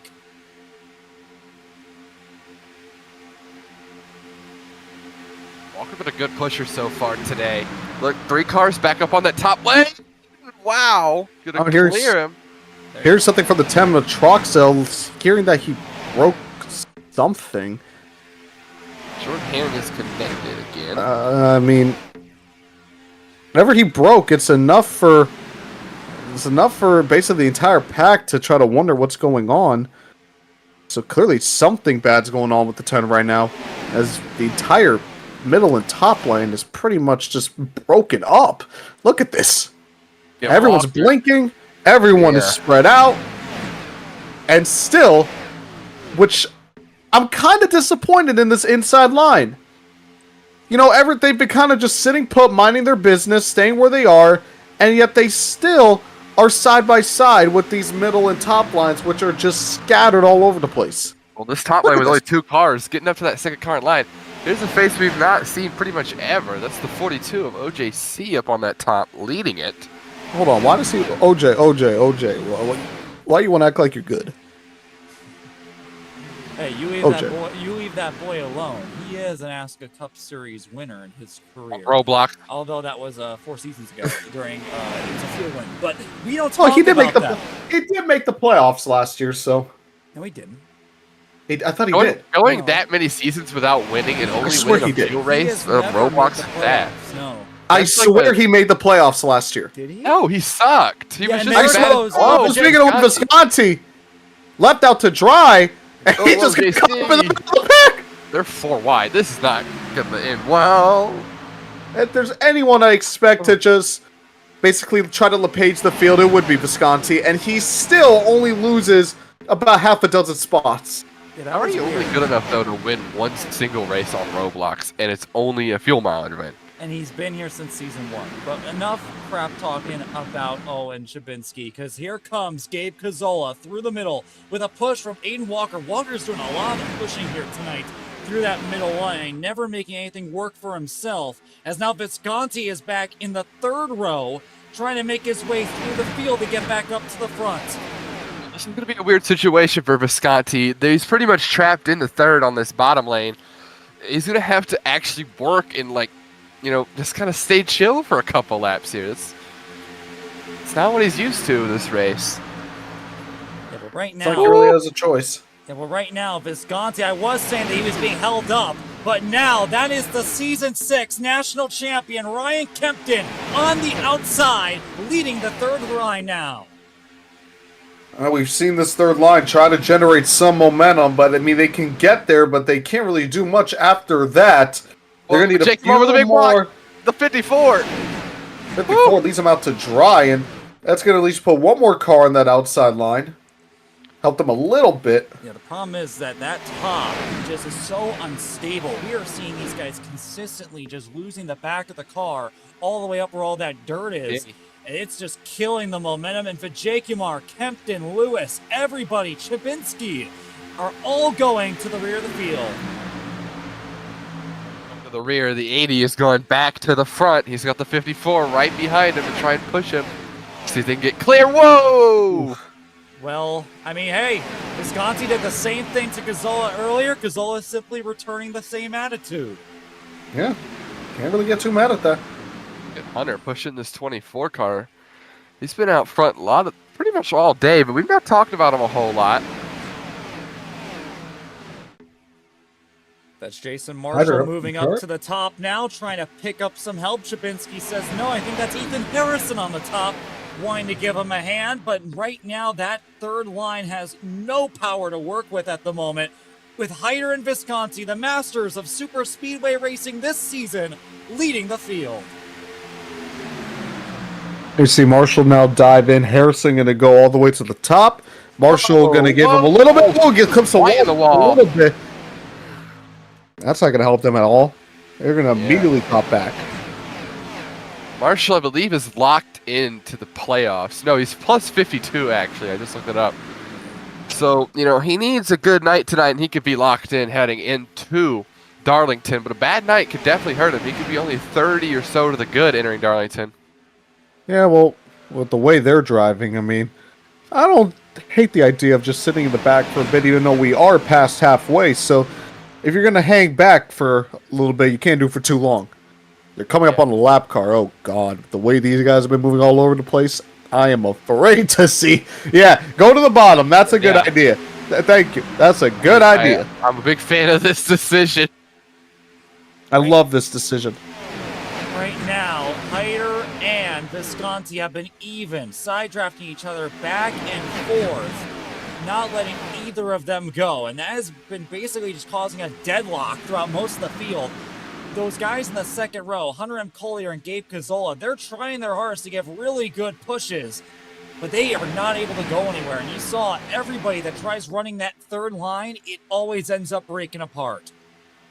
Got a little bit of a next-gen race going on right here on this, a little bit of a short stretch we've had. It's gridlocked. It can't go anywhere. The top lane's not working at all. Leaders can't do anything. Second can't do anything. It's just, like you said, gridlocked. I think it's just the handling. I mean, you see that outside line. I mean, the back ends are stepping out. Everyone is so loose going to the corner that they can't stay in line, and that's causing, that affects everyone in the line, and even the people up front. They can't do anything because they don't have the energy. And we have people pitting. Pit stops underway, being led by AJ Hyder. And here comes about 6 more cars all coming into the pits. Ooh, a little squirrely getting in. We saw a couple lockups there. Ken Mobley Kelly's one of them into the grass. Logan slowly Oh, comes in nice, with nice. Hyder. Mulheiss missed his stall. This is going to be a bad pit stop for him. Might lose the pack. Oh, Roldan sliding through his stall. Oh, this is not good. These guys need to be grouped together, and they're going to be spread out. I think Ben just drove through pit road. Huh. Is that right? Well, perhaps he missed a stall. So, in that case, pit stops are where a lot of accidents can happen. You don't get to pit a lot here at Talladega. They'll only need to pit once here tonight under green, and they're choosing to do it now. Visconti is leading that inside line. Nobody choosing to pit this time. Whatever strategy these guys had cooking up, I'm assuming that's because they all stayed out under that last caution. Now they're paying the price for it. That is a lot of cars that are staying out. Yeah, a lot more energy Yeah, too, a lot quicker speeds, and especially considering how many mistakes a lot of those guys in that pack made. They look at this. None of them are even remotely close to each other, except for Smith and Mulheiss. Everyone here is broken apart. They'll surely get eaten up by the pack here soon. Yeah, with the energy they're going to bring, that is a death sentence. Pretty much banking on a caution happening there, and it just never came. So, like you said, they'll pay the price for it as they stay gridlocked throughout most of this lead group. Yeah, well, the difference is I think there's a big difference between Cazzola leading and Hyder leading. Again, we saw Visconti playing with Cazzola earlier, basically just playing with his food, giving him bumps, getting him loose. I don't think he's too concerned with Cazzola being on the outside, especially with his good friend Hunter Collier that pushed him to the win in the ASCA 500 earlier this season, right behind him. Look at this top lane, the 77 Marshall up there, the 72 going to jump up there too. Yeah, they're not worried about saving fuel. They're going to run up on this lap car soon. Yeah, I think that's Caden. Yeah, it is. Caden, just get out of the way. Just get out of the way. We'll see if he does. Cazzola clears. Visconti goes down to the bottom, and once again, Walker let out the dry. I imagine that Visconti's going to get a big run right here. We'll see if he stays with Collier or if he immediately makes the move to the outside. Cazzola reads the move, turns to the right, and blocks Visconti down the front straightaway. Visconti looking top. He's going to have Walker to help him. I feel bad for Walker. It feels like he's been the one pushing all race and has not gotten pushed by other than Jeremy Lewis once. A dangerous place to catch a lap car in the middle of the corner. See what Caden does. Yep, Caden's going to stay all the way at the bottom. He's probably going to try to get to the apron as soon as possible. Yes, he does. That was really stupid. He should have just gotten to that apron and let them by. They adored each other. Nearly a big wreck. Three wide. The other thing was Visconti was pinching Cazzola. Cazzola was having none of that. These two have been at it all race long, and we saw it come to head once again with them door slamming each other through the corner. Yeah, Visconti trying to have a little bit of fun right now on the radio as he gets a big shove from the 93 to go side by side with the 54. 93 all over the back bumper of the 80. Walker trying to do his part and getting Visconti the lead once again. There he goes. Drops to the bottom. Yeah, he cleared. Now Walker will have the 01 right behind him to help. I feel bad for Walker. I feel like he's been stuck on that outside line as Cazzola goes up to block him. I mean, just nothing. I mean, he's been just pushing people to the bottom, but he can never get clear. But well, yeah, like I was saying, now if he wants. Yeah, but yeah, like I was saying, you know, it just seems like he's been the pusher and has not gotten pushed all race. Other than one instance where he got that help from the 5 car, he's been pretty much everyone's go-to if they need a pusher. Yeah, especially considering right now Cazzola and Visconti are basically having a dick measuring sizing contest, just seeing which one can make the ballsier move down the straightaway. Now Cazzola is blocking Visconti, and Visconti keeps shoving him down into these corners. I am feeling really unnerved right now with these two leading the pack. Yeah, Visconti's got to be a little bit careful. Obviously, fuel saving is not what they're doing right now. We're even worried about coming into pit road for fuel. But yeah, you can see Visconti, he is up the aggression up by 1,000, trying to get Cazzola clear. Yeah, and if they keep having this girth competition, they're going to cause one huge girthy crash in front of the field. Nice. Yeah, I like that. Unfortunately, this top side is beginning to falter away, and look what we have here. Nobody on that top side. Walker and Budimlik are going to start drowning back here very soon if they don't get more help. Gotta wonder, our pit stop's coming. A pretty decent job, I'd say, of at least staying with them. Walker's only dropping back to around the second row, and you can see that outside line starting to get formed up once again. So here we go. These guys are getting lined up. And I see somebody coming up to the mix. Connor Trifari went to the rear at the start of the race, and look what he's doing.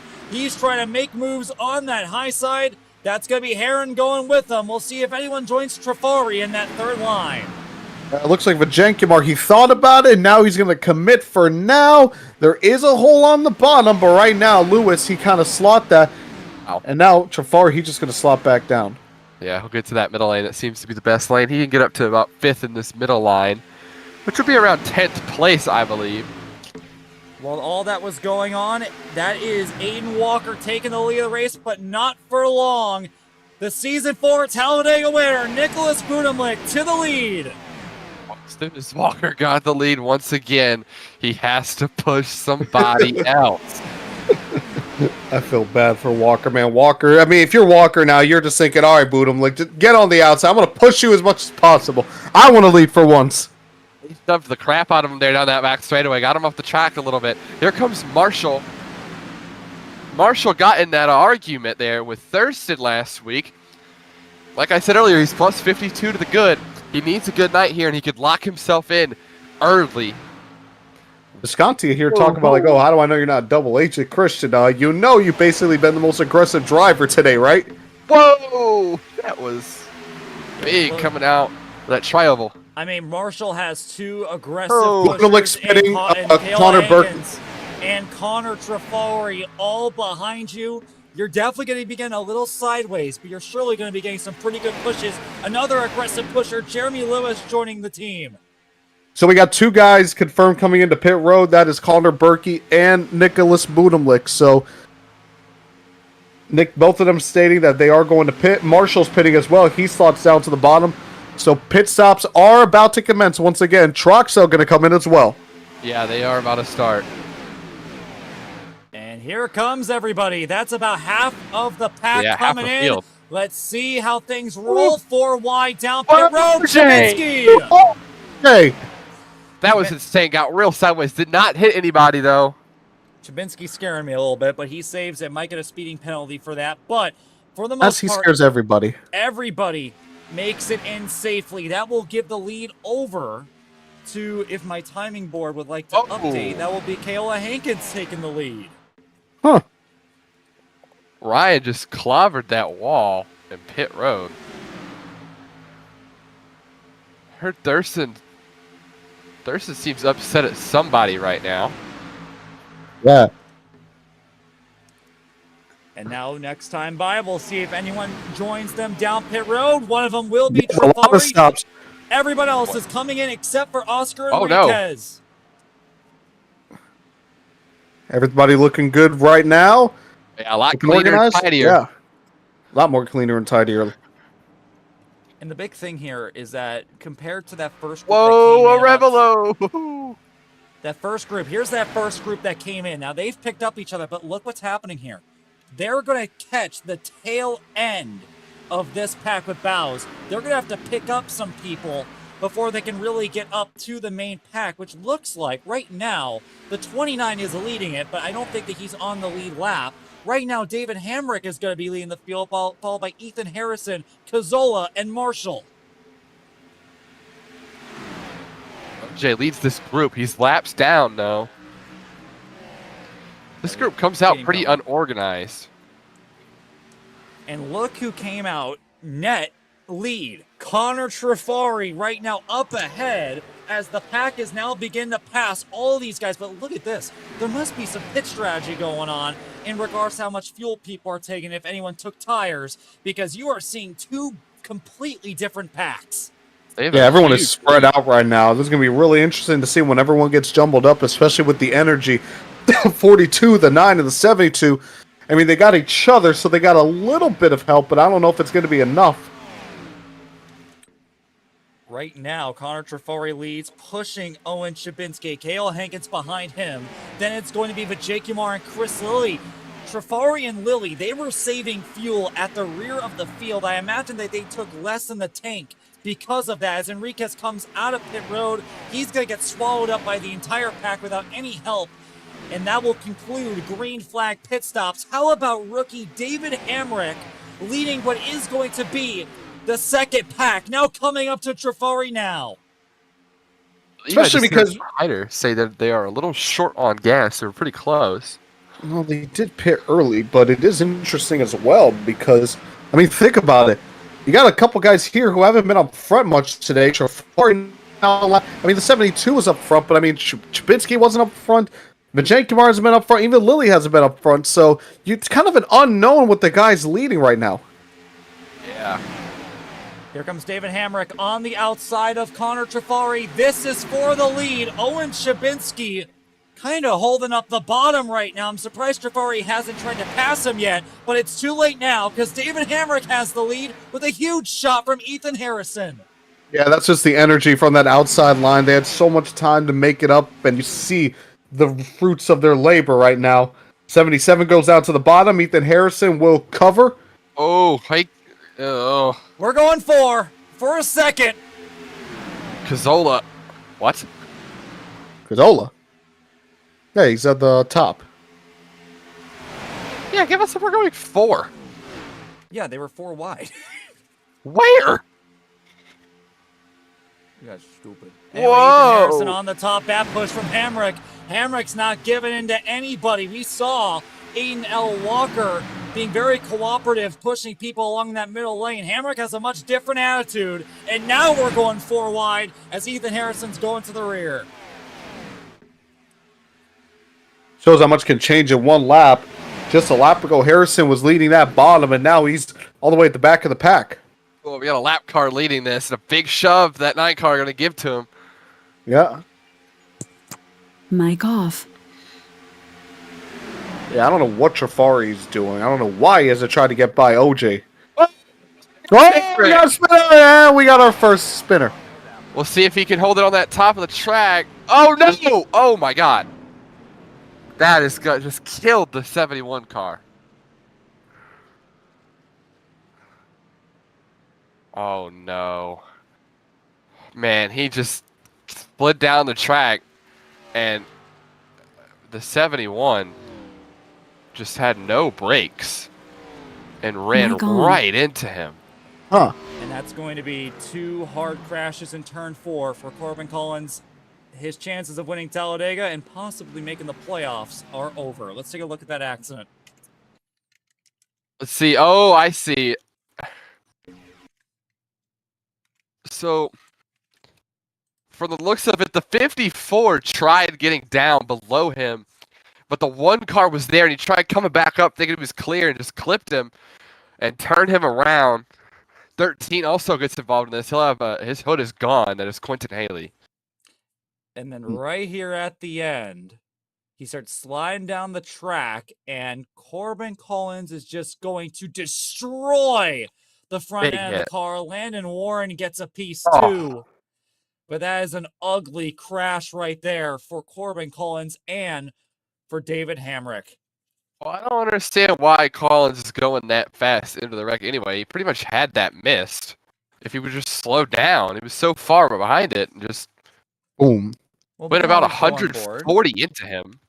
Yeah, that made no sense. We can always go on board. Let's get a good shot of this from Corbin Collins' point of view. Yeah, let's see what he was thinking. I'm on it right now. He full locked the wheel trying to avoid it. So I was telling, I've been teaching a friend how to drive, and I told her there's 3 ways you could turn the car. You have the steering wheel, you have the gas, and you have the brakes. Yeah, he waited way too late to slow down. What happens is that he got hooked on the apron, and he couldn't turn the down fully into the transition. He ended up just running into him. But yeah, he should have been slowing down a lot earlier for that crash. So I would say that was below the cut line for the 71. Yeah.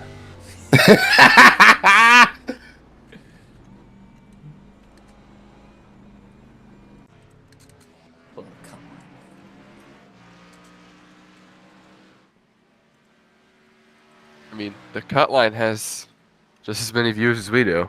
About 5, so. That's not Why do you true. gotta talk? We have over Why do you gotta? we've had over 20 since we went live. Why do you have to be mean? Wow. Why do you have to be mean?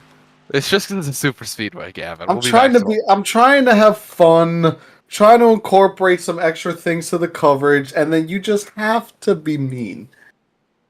That's below the cut line. The average thing, the extra things you're adding to this coverage is advertisements. You're like NASCAR on Fox. Well, I do sponsor a race, and it's not showing you right now, but typically on the ticker, the rotating sponsors, one of them is the cut line.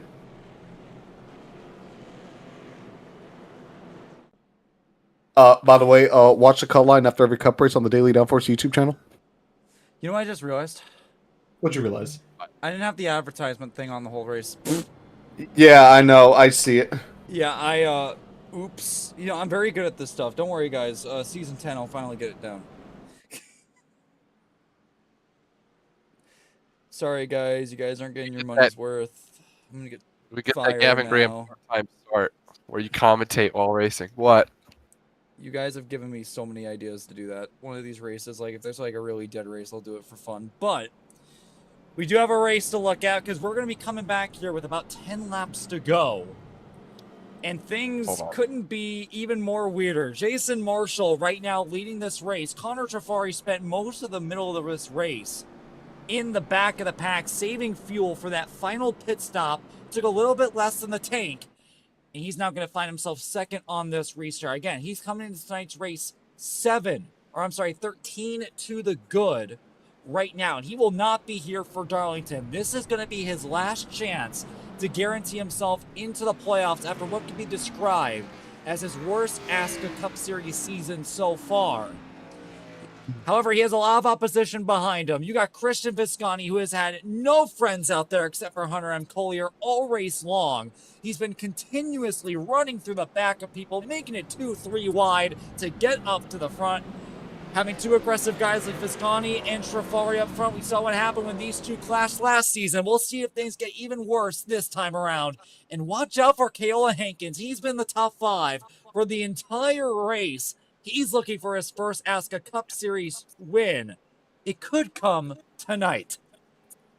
Hey, Levi, if you think all my advertisement, quote unquote, is bad, wait till August 11th at Kansas Speedway for the Cut Line 210. No, that's gonna be really bad, isn't it? So I paid money. So I do want to announce that unfortunately, due to budget cuts, we will not be broadcasting the Cut Line 210. Oh, okay. Sorry, everyone. Okay. So okay. That's all right. Hey, that's okay. All right. Hey, Gavin, what's your address? Okay, it's 41422. 41422. It's going to be Amber Avenue. Amber Avenue. Okay. And I don't live in the White House. I actually live in the shack.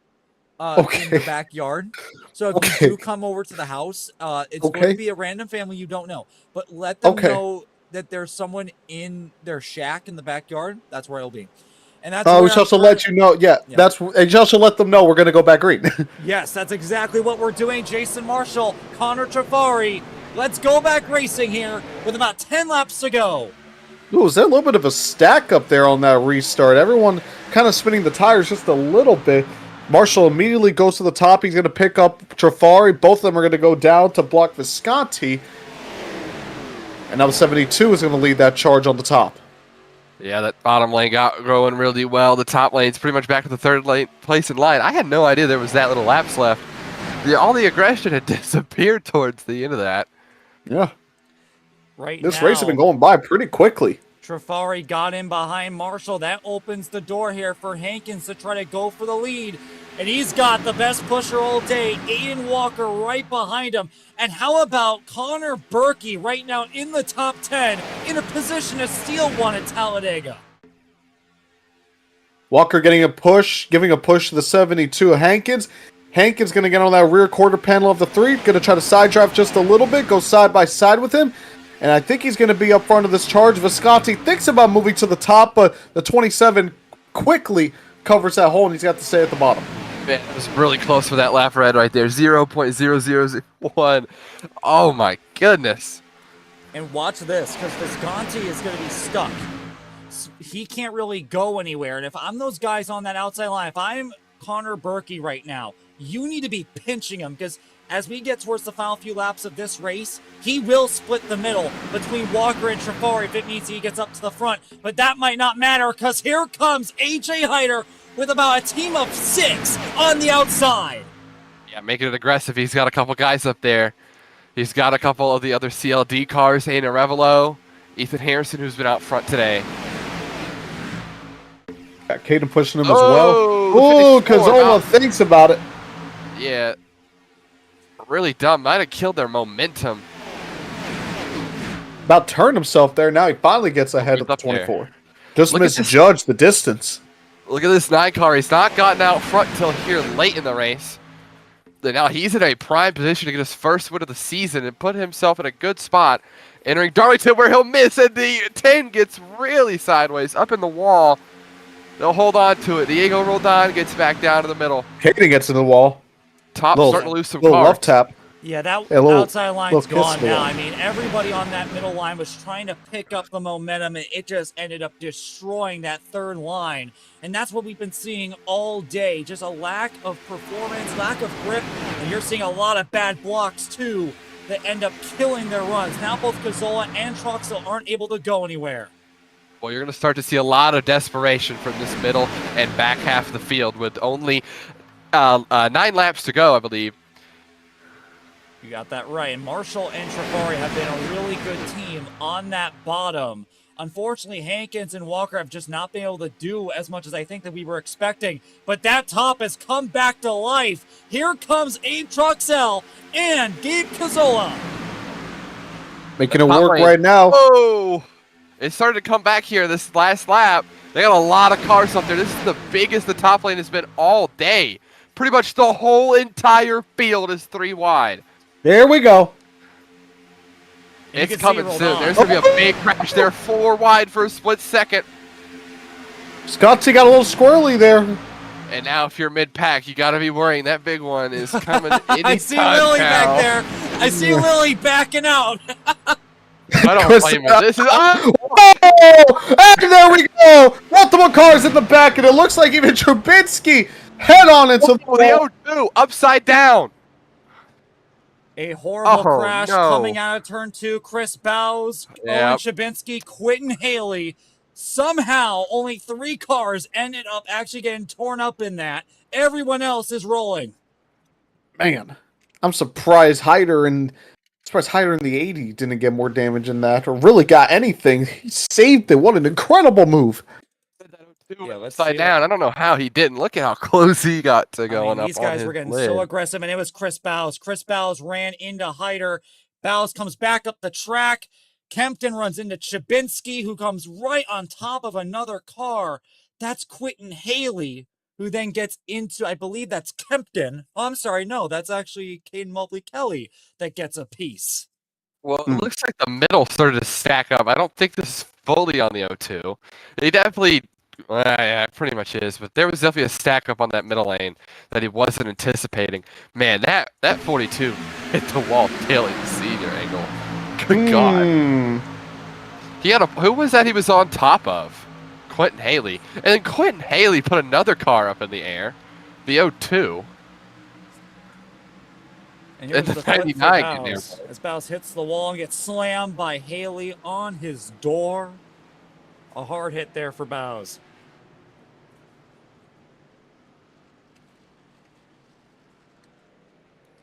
Well, are we really shocked to see this kind of racing towards the end? Not exactly. No.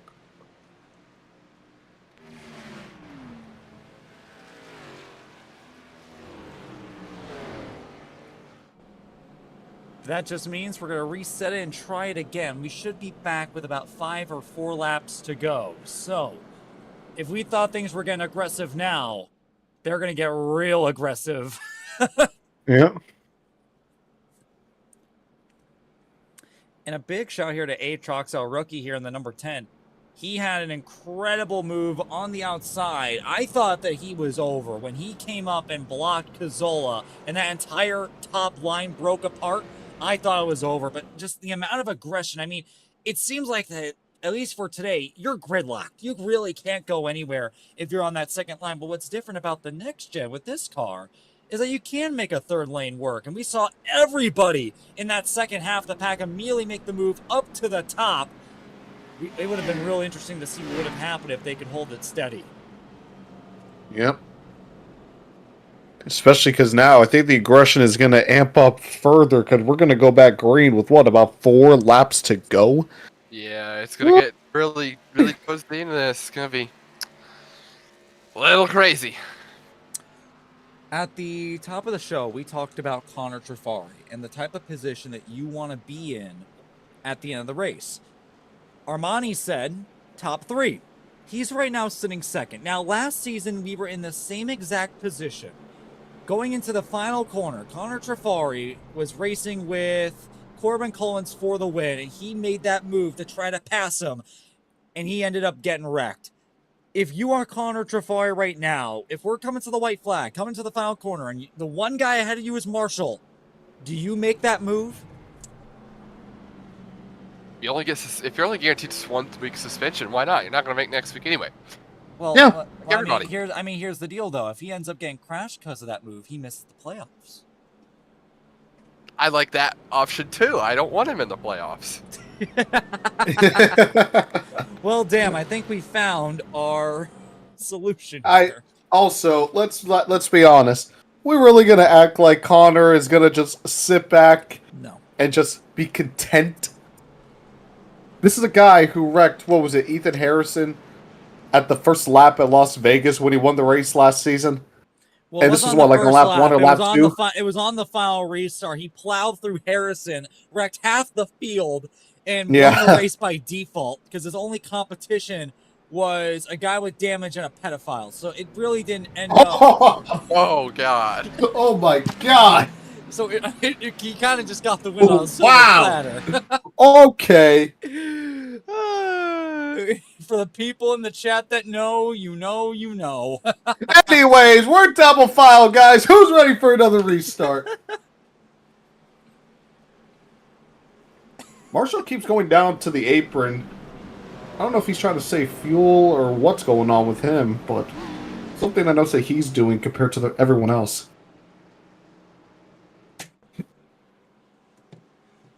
All right, well, we will be coming back here with 4 laps to go. Jason Marshall trying to make his way into the playoffs in his rookie season, looking for career win number 1. Connor Trafari trying to do the same thing, but in a much different situation. Only 13 to the good, isn't going to be making it to Darlington. This is his one chance after what's been by far his worst season of his career to make the playoffs and at least have a soft reset before we go to playoff time. And then right behind him is 2 guys that are looking for their first wins. Keola Hankins and Abe Troxell. They're trying to make some magic happen. We'll see if they can get through the gridlock of Trafari and Marshall on this restart. Yeah, Visconti, he is not going to make this easy for anybody. He is going to be selfish. He's going to be aggressive. And you can count on him to make some what the hell did I just watch move in the late stages. I see someone in the chat asking if I'm Trejo. No, Trejo has not been in the commentary booth since like season 4, dude. Yeah, this isn't that. He's not Trejo. He's Gavin Graham. Yeah. Raccoon to Gavin Graham's voice. I'm sure you do, even though, oh God, I don't even want to get into the implications of what you just said. Let's ignore what he just said and let's go back racing. Jason Marshall, Connor Trafari, and about 20 to 30 guys hungry for a win right behind him. And we're back underway. Green flag. Big push for the 3, but is it going to be enough to clear the 9? He is clear for now. He's going to stay on that bottom, rely on the 72. 54 Cazzoli, he's going to go to the outside line right in front of a Jenkimar. Inside line, not as lined up right now, but holding the advantage just for a bit. That top lane's a little bit more stacked up here as they now get up off a turn 2. Getting up to speed, 175 down the back straightaway. The big Jake Umar trying to go 3 wide. The pushes are getting insane right now. That's Walker through the middle on A-Truck-Cell, forcing him up the track.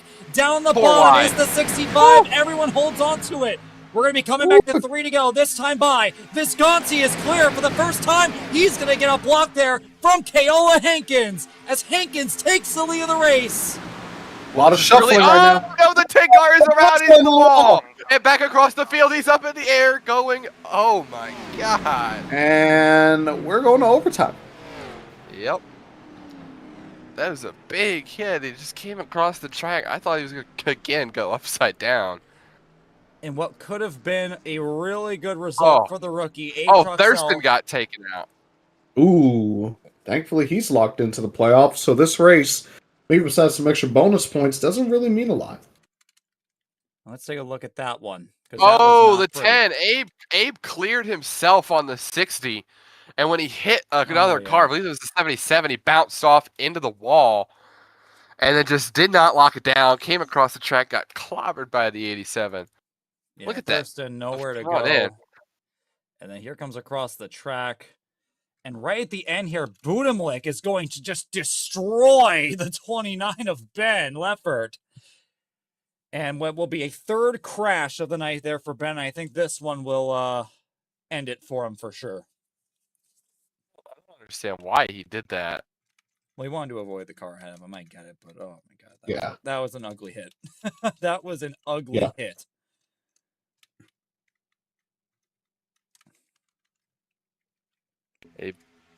Upset over the radio. This puts these drivers in a weird spot. Hankins leading the race, and Visconti in second, who's been aggressive all night. This puts Shafari back in fourth. And a lot of those guys that he's battling near the cut line are having pretty decent days for the most part, the ones that showed up at least. Yeah, I mean, Robertson obviously suspended. I mean, Collins, he's below the cut line, and obviously he got taken out. Not great there. Haven't heard a lot from Daniel Botting as well. So those are the guys kind of below that kind of help that buffer for Trafari. And strangely enough, he is not here tonight. Unless I'm just blind. Clint McDonald is here. I haven't heard his name a lot today either. Well, I think that what you're we've seen seeing. him once. Yeah, I mean, a lot of people are, a lot of people were staying in the back. I mean, Chris Lilly was in the back the whole race. He even went back to the end of the pack before that big crash with Owen Shabinsky. But a lot of these guys are trying to play it safe right now. I mean, there's a much bigger picture. It's not only about trying to get points today, it's about setting yourself better for Darlington when we go back to a more traditional racetrack. And that's why you're seeing now Daniel Botting is now in 11th place after all this. So this is the type of stuff that we're talking about. Allow your competition to take each other out and reign the benefits. The problem is we're coming to an overtime finish here. You really can't just sit back and let things happen to you. You got to make your own destiny. So we're going to see Daniel Botting hopefully put on some heroics here and put on a good finish here so he can get himself closer to that cut line picture.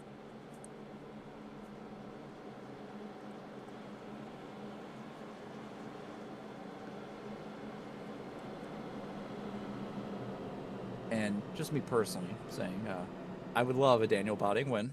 All right, I want to see it. Give it to me. Or at least a good finish. Come on. I need him in the playoffs, please.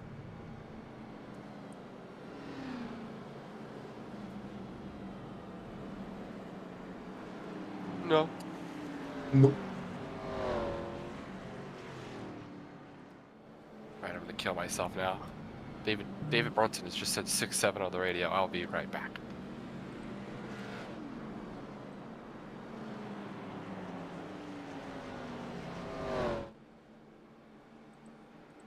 So we should be coming back green this time by. First attempt at a green-white checkered, we get 3. So, as long as we make it back to the white flag, then the race will be official. There will be no more yellows after they cross the line. And we've even seen some times where there will be a crash right before the start-finish line. They'll let them race it around anyway. Keola Hankins and Christian Visconti. Who do you guys have your bets on? Visconti, we know he's going to be aggressive. I think it's only a matter of, is he going to survive? With how aggressive he's been, honestly, I don't know if he's going to survive. So I'm going to go with a little bit of a hot take. I think that the pusher, the bridesmaid, is going to become the bride, and I think Walker is going to find a way around the chaos and collect the victory. That's certainly a I way like to come out. Okay. What about you, Levi? I like that thinking, but I think, with these two lined up on front row and Connor Trifari there in fourth, Connor Trifari is going to try and force something stupid to happen. And the 54 will end up winning because everyone will die. Wrong, wrong, wrong. You are wrong, Levi, yet again. How could you say that when Daniel Botting is in the picture, dude? I'm seeing it. I'm seeing the vision going down to turn 3. They're going to do exactly what they did last season. They're all going to run through each other and crash, and the Canadian flag will fly high as Daniel Botting finally wins his first ASCA Cup Series race. If he wins the race, I think we should play O Canada on the stream. I think that we should Okay, allow Revelo Canada. just- We should. Yes. All right, Aiden and Revelo just ear raped everybody. That's nice. That's nice. You know what? That's a good. Hey, the good shout. Good comms. Chris Bow's in the chat saying pain. Well, yeah, I mean, that was a pretty hard hit. Yeah. Yeah. All Locomotive's right. saying my money's on Marshall or Walker. We're going to be going back green here. Keola Hankins, Christian Visconti, followed by Jason Marshall and Connor Trifari. Rounding out the top 5 is Aiden Walker, followed to his outside by Oscar Enriquez, Connor Berkey, and Gabe Cazzola in row 4. And rounding out the top 10 is going to be McDonald and Ethan Harrison.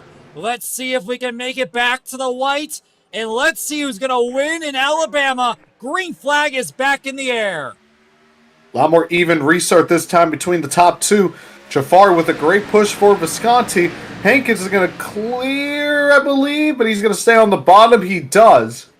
Yeah, he's just staying with Marshall. This top lane's doomed. You got two very aggressive drivers that probably not going to work with each other leading this. Marshall going to jump up to the top lane. 72 going to block him up the track. Here comes Walker now to push him. And things are already getting squirrely. The back sticking out for Hankins. Marshall with the push from Visconti. Trifari is behind Connor. And here we go, heading towards turn 3. Positions jostling right now. Ooh, Vajankimar in the back. He's going to get squeezed out. Trying to go underneath Aiden Smith, but to no avail. No third lane really going right now. The top two stay equal, exiting turn 4. Entering the trioval, the 080 pushing the 3, and the 93 pushing the 72. On the exit, it'll be white flag one more time around from Talladega. Big push from Visconti right there. I'm shocked that they made it back to the white, but now it's going to be all on the line. Marshall with the hell of a block. I am shocked that you're not blocking Visconti, but he's going to go down and block the 72 of Hankins. Visconti on the outside with a push from Trifari. Marshall all out of shape as he's getting a hard push there from the 72. Here comes the outside line. That's Ethan Harrison and Daniel Botting as we head towards turn 3. Trifari leading that middle right now. Let's see if he has enough. Yeah, he's leading that middle lane. The 056 is going to need to push him. The 77 cuts off someone in the middle of the pack. The 3, Marshall, looks outside, now inside, to the race lane with help. They crash in the trioval. Coming to the line, it's going to be Visconti on the wall. Keola Hankins finally is going to win an ASCA Cup Series race. It's finally done for Keola Hankins. It's been such a long wait. So many heartbreaking moments in his career. Races he should have won. Races where he crashed. Races where he was mere inches from victory. The wait is over, and this will be a very popular win. Here comes Heinrich giving a shot. His good friend Jeremy Lewis coming in. Here comes the Season 6 champion, Kempton, coming in. Jacob Mitchell's coming. Here comes Logan Sully. Everybody is going to be happy with this kind of victory. That last lap coming to the line, we had an absolute junkyard of cars. Oh my God. Everyone pretty much everyone from first on back. Everyone from first on back just wrecked. They all just died. Well, let's take a look at that one. I think that will more than likely, if there's a record for the biggest ASCA wreck, I think that we just witnessed it. Yeah. That 77, man, he almost got upside down. He almost, was an interesting looking wreck. I mean, Almost Hankins like almost crashed. Just watching he Hankins. was sideways. And I mean, it's everybody. Everybody crashing at the end. and Hyder finished second. You cannot make this up. Hyder goes 2 for 2 at Talladega with runner-up finishes. Oh my! Of course. My God. And that is huge playoff implications because Connor Trafari, he was in the catbird seat to get a great finish, and he crashes, and he's going to finish 19th. 19th. Oh, that's... If he's not below the... Let's see who's finished ahead of him. Hankins, he was ahead of him regardless. Marshall, he was ahead of him regardless. I'm looking at guys that were around that cut line.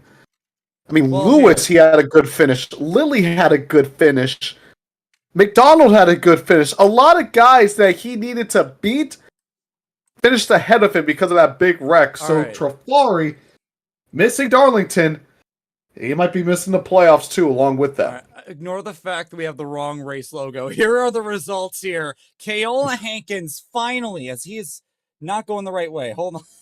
I have it in reverse. Let him be happy. Just let him be happy. But Keola Hankins is going to win here at Talladega, his first ASCA Cup Series victory. AJ Hyder finishes second, Logan Soley in third, Jason Marshall in fourth, followed by Jeremy Lewis in fifth. Jacob Mitchell finishes sixth in his best finish of his career, followed by Chris Lilly, David Brunson, Ryan Kempton with a top 10, and Ethan Harrison rounding out the top 10. Moving on over here to outside the top 10, Diego Roldan, Clinton McDowell, Landon Warren, Hunter M. Collier, Gabe Cazzola, Daniel Botting brings it home 16th, Connor Bolhai 17th, Pravin Vajakimar 18th. This is the big one. Not a good day for Connor Trafari. Now, I'll tell you what, a lot of his competitors didn't have the best of days. That might end up saving him. Watch out for Clint McDonald, though. He should jump him here in the points with that 12th place finish versus Trafari's 19th. James Thurston with a 20th place run after what was supposed to be a good day for him. Christian Viscani, a great run as always, but the wreck at the end wipes him out of contention. 21st. Defending Talladega winner Aiden Arevalo is going to bring it home 22nd. Connor Berkey, Aiden Smith, Oscar Enriquez, Ethan Moreno, Noah Heron, followed by Aiden Walker. Oh, Aiden was the bridesmaid today. Does not get the finish he deserves. And this is a big one here, guys. Dimitri Mundros, 29th. That's horrible for Mundros. He had a cushion, and that cushion is gone going into Darlington. Nicholas Budimlik in 30th place. And rounding out the rest of the field, Atroxel, Ben Leffert, Chris Bowes, Caden Mobley, Kelly, Chabinski, Haley, Collins. Collins is at contention now, 38th, followed by Hamrick, Herring, and Caden Reif. And with that, let's head on over to Santa's Workshop because we got to talk to our winner. And this one I've been waiting for quite a while. Let me go see if I can go get him. Yeah, so you're going to have to keep waiting because he's not here. Well, he needs to get in here because I need to talk to this man. Oh, you need to talk to him. Well, yeah, he's the winner. Of course I want to talk to him. Oh, here he is. There he is. And at long last, second season of competition, Keola Hankins finally gets it done. It took him long enough. You are now an ASCA Cup Series winner. How does it feel to finally get it done? I don't even know where to start. Like, I didn't even expect to win when, I don't know, when we had that long green flag pit cycle and I had to drop all the way to the back, and to even make it back out on front was a miracle within itself. So, yeah, I don't know. When I just started first in the final restart, I knew I was in a disadvantageous position, but all I needed to do was hold the bottom, and everything just worked itself out. And when it comes to the race, you were up front for a lot of it. There were very few times where you were actually in the midfield. And how was it like controlling the pack? And how difficult was it when it came to switching lines, blocking runs that were coming from you, especially at the end? It was so stressful, especially with the people that were up front. Everyone's going to want that win at Talladega, and only one person's going to end up happy in a lot of these races, but it's a lot. It's a lot. And finally, you were already locked into the playoffs before this race, but this solidifies it when it comes to, since we'll be talking to you later on when we get to playoff time, but when it comes to your playoff hopes, what are you trying to go for when it comes to the championship? Hopefully we make the final four at the very least, then we're gonna hope to win some more races too. I mean, hopefully I'm not just a plate merchant in this, but the goal is 2 to 3 wins every season at least, and we're already halfway there. And with that, I'll let you go. Congratulations, Hankins, on your incredible victory, finally getting it done. However, it's a similar story for Hyder. Another runner-up finish here at Talladega, lost to Bogey and Arevalo last time, and lost to Hankins this time. I mean, hey, second, but for your standards, would you have liked more? Not really, no. Gavin, considering where I was on the last lap, Yeah. I pretty much completely locked into the second place. But I think overall, though, I had a fun time running here. I mean, this wasn't compared to the usual Talladega races that we have in other leagues. This one wasn't too bad, so I'll gladly take a second place any day. When it comes to the pit strategy, it almost shot you in the foot because you ended up having to pit really early. A lot of the guys that came in with you made a lot of mistakes, so you guys were broken apart. So when everyone else came down pit road, you were all the way at the tail end of the field. How was it like managing the pit strategy that did not seem to be working out before that caution came out? Yeah, we kind of realized as soon as the run went green, we kind of knew we were at a little bit of a disadvantage because we were going to have to put more fuel in the car. That also would mean that we lose a little more time, and that's exactly what happened. We had to fill up like 13 gallons, and I'm pretty sure everyone else had to fill up like only 8. But yeah, we were at the disadvantage there, and we were lucky with the caution there. But yeah, overall, again, I'm happy to salvage something out of this again, and I'm really happy for Ko. He finally got himself one. It's been a long time coming for him, I'm pretty sure. And oh yeah, we'll go to Darlington and try to win there, I guess. Yeah.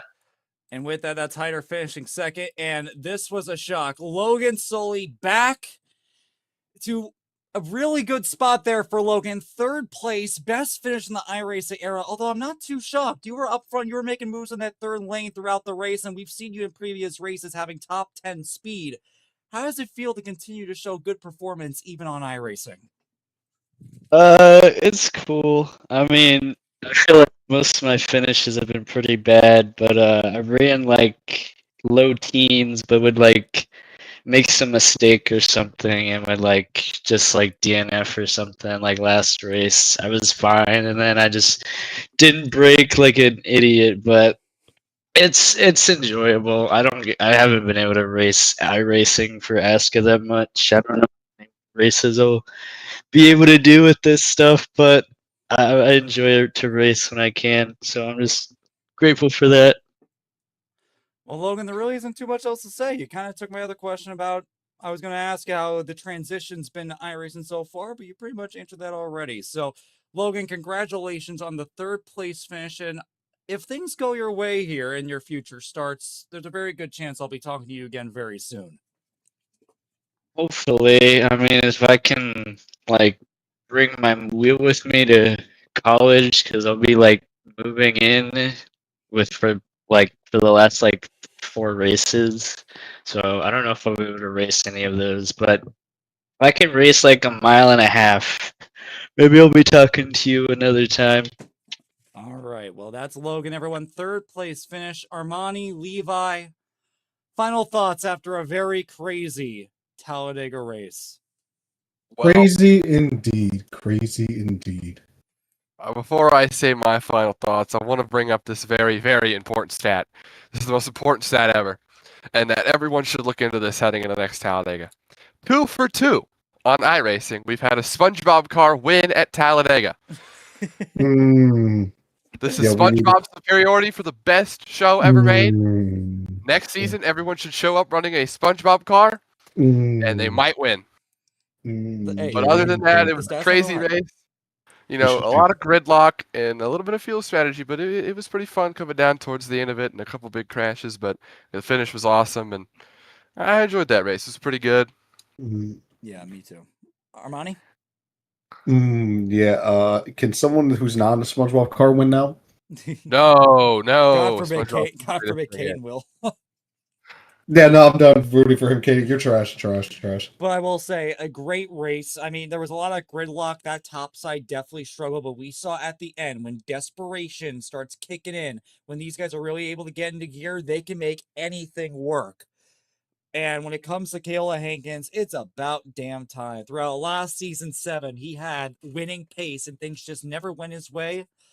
Finally getting one, especially for somebody that is as popular and well-liked as Hankinator, the Hankinator. Him finally getting it done after all this time is surely going to be a real popular win for a long time. I do want to give a shout out to Jacob Mitchell. Best career ASCA finish here tonight with a 6th place finish or a 5th place finish. I don't remember, but great run there for Jacob here tonight. And with that, there is 1 week to go.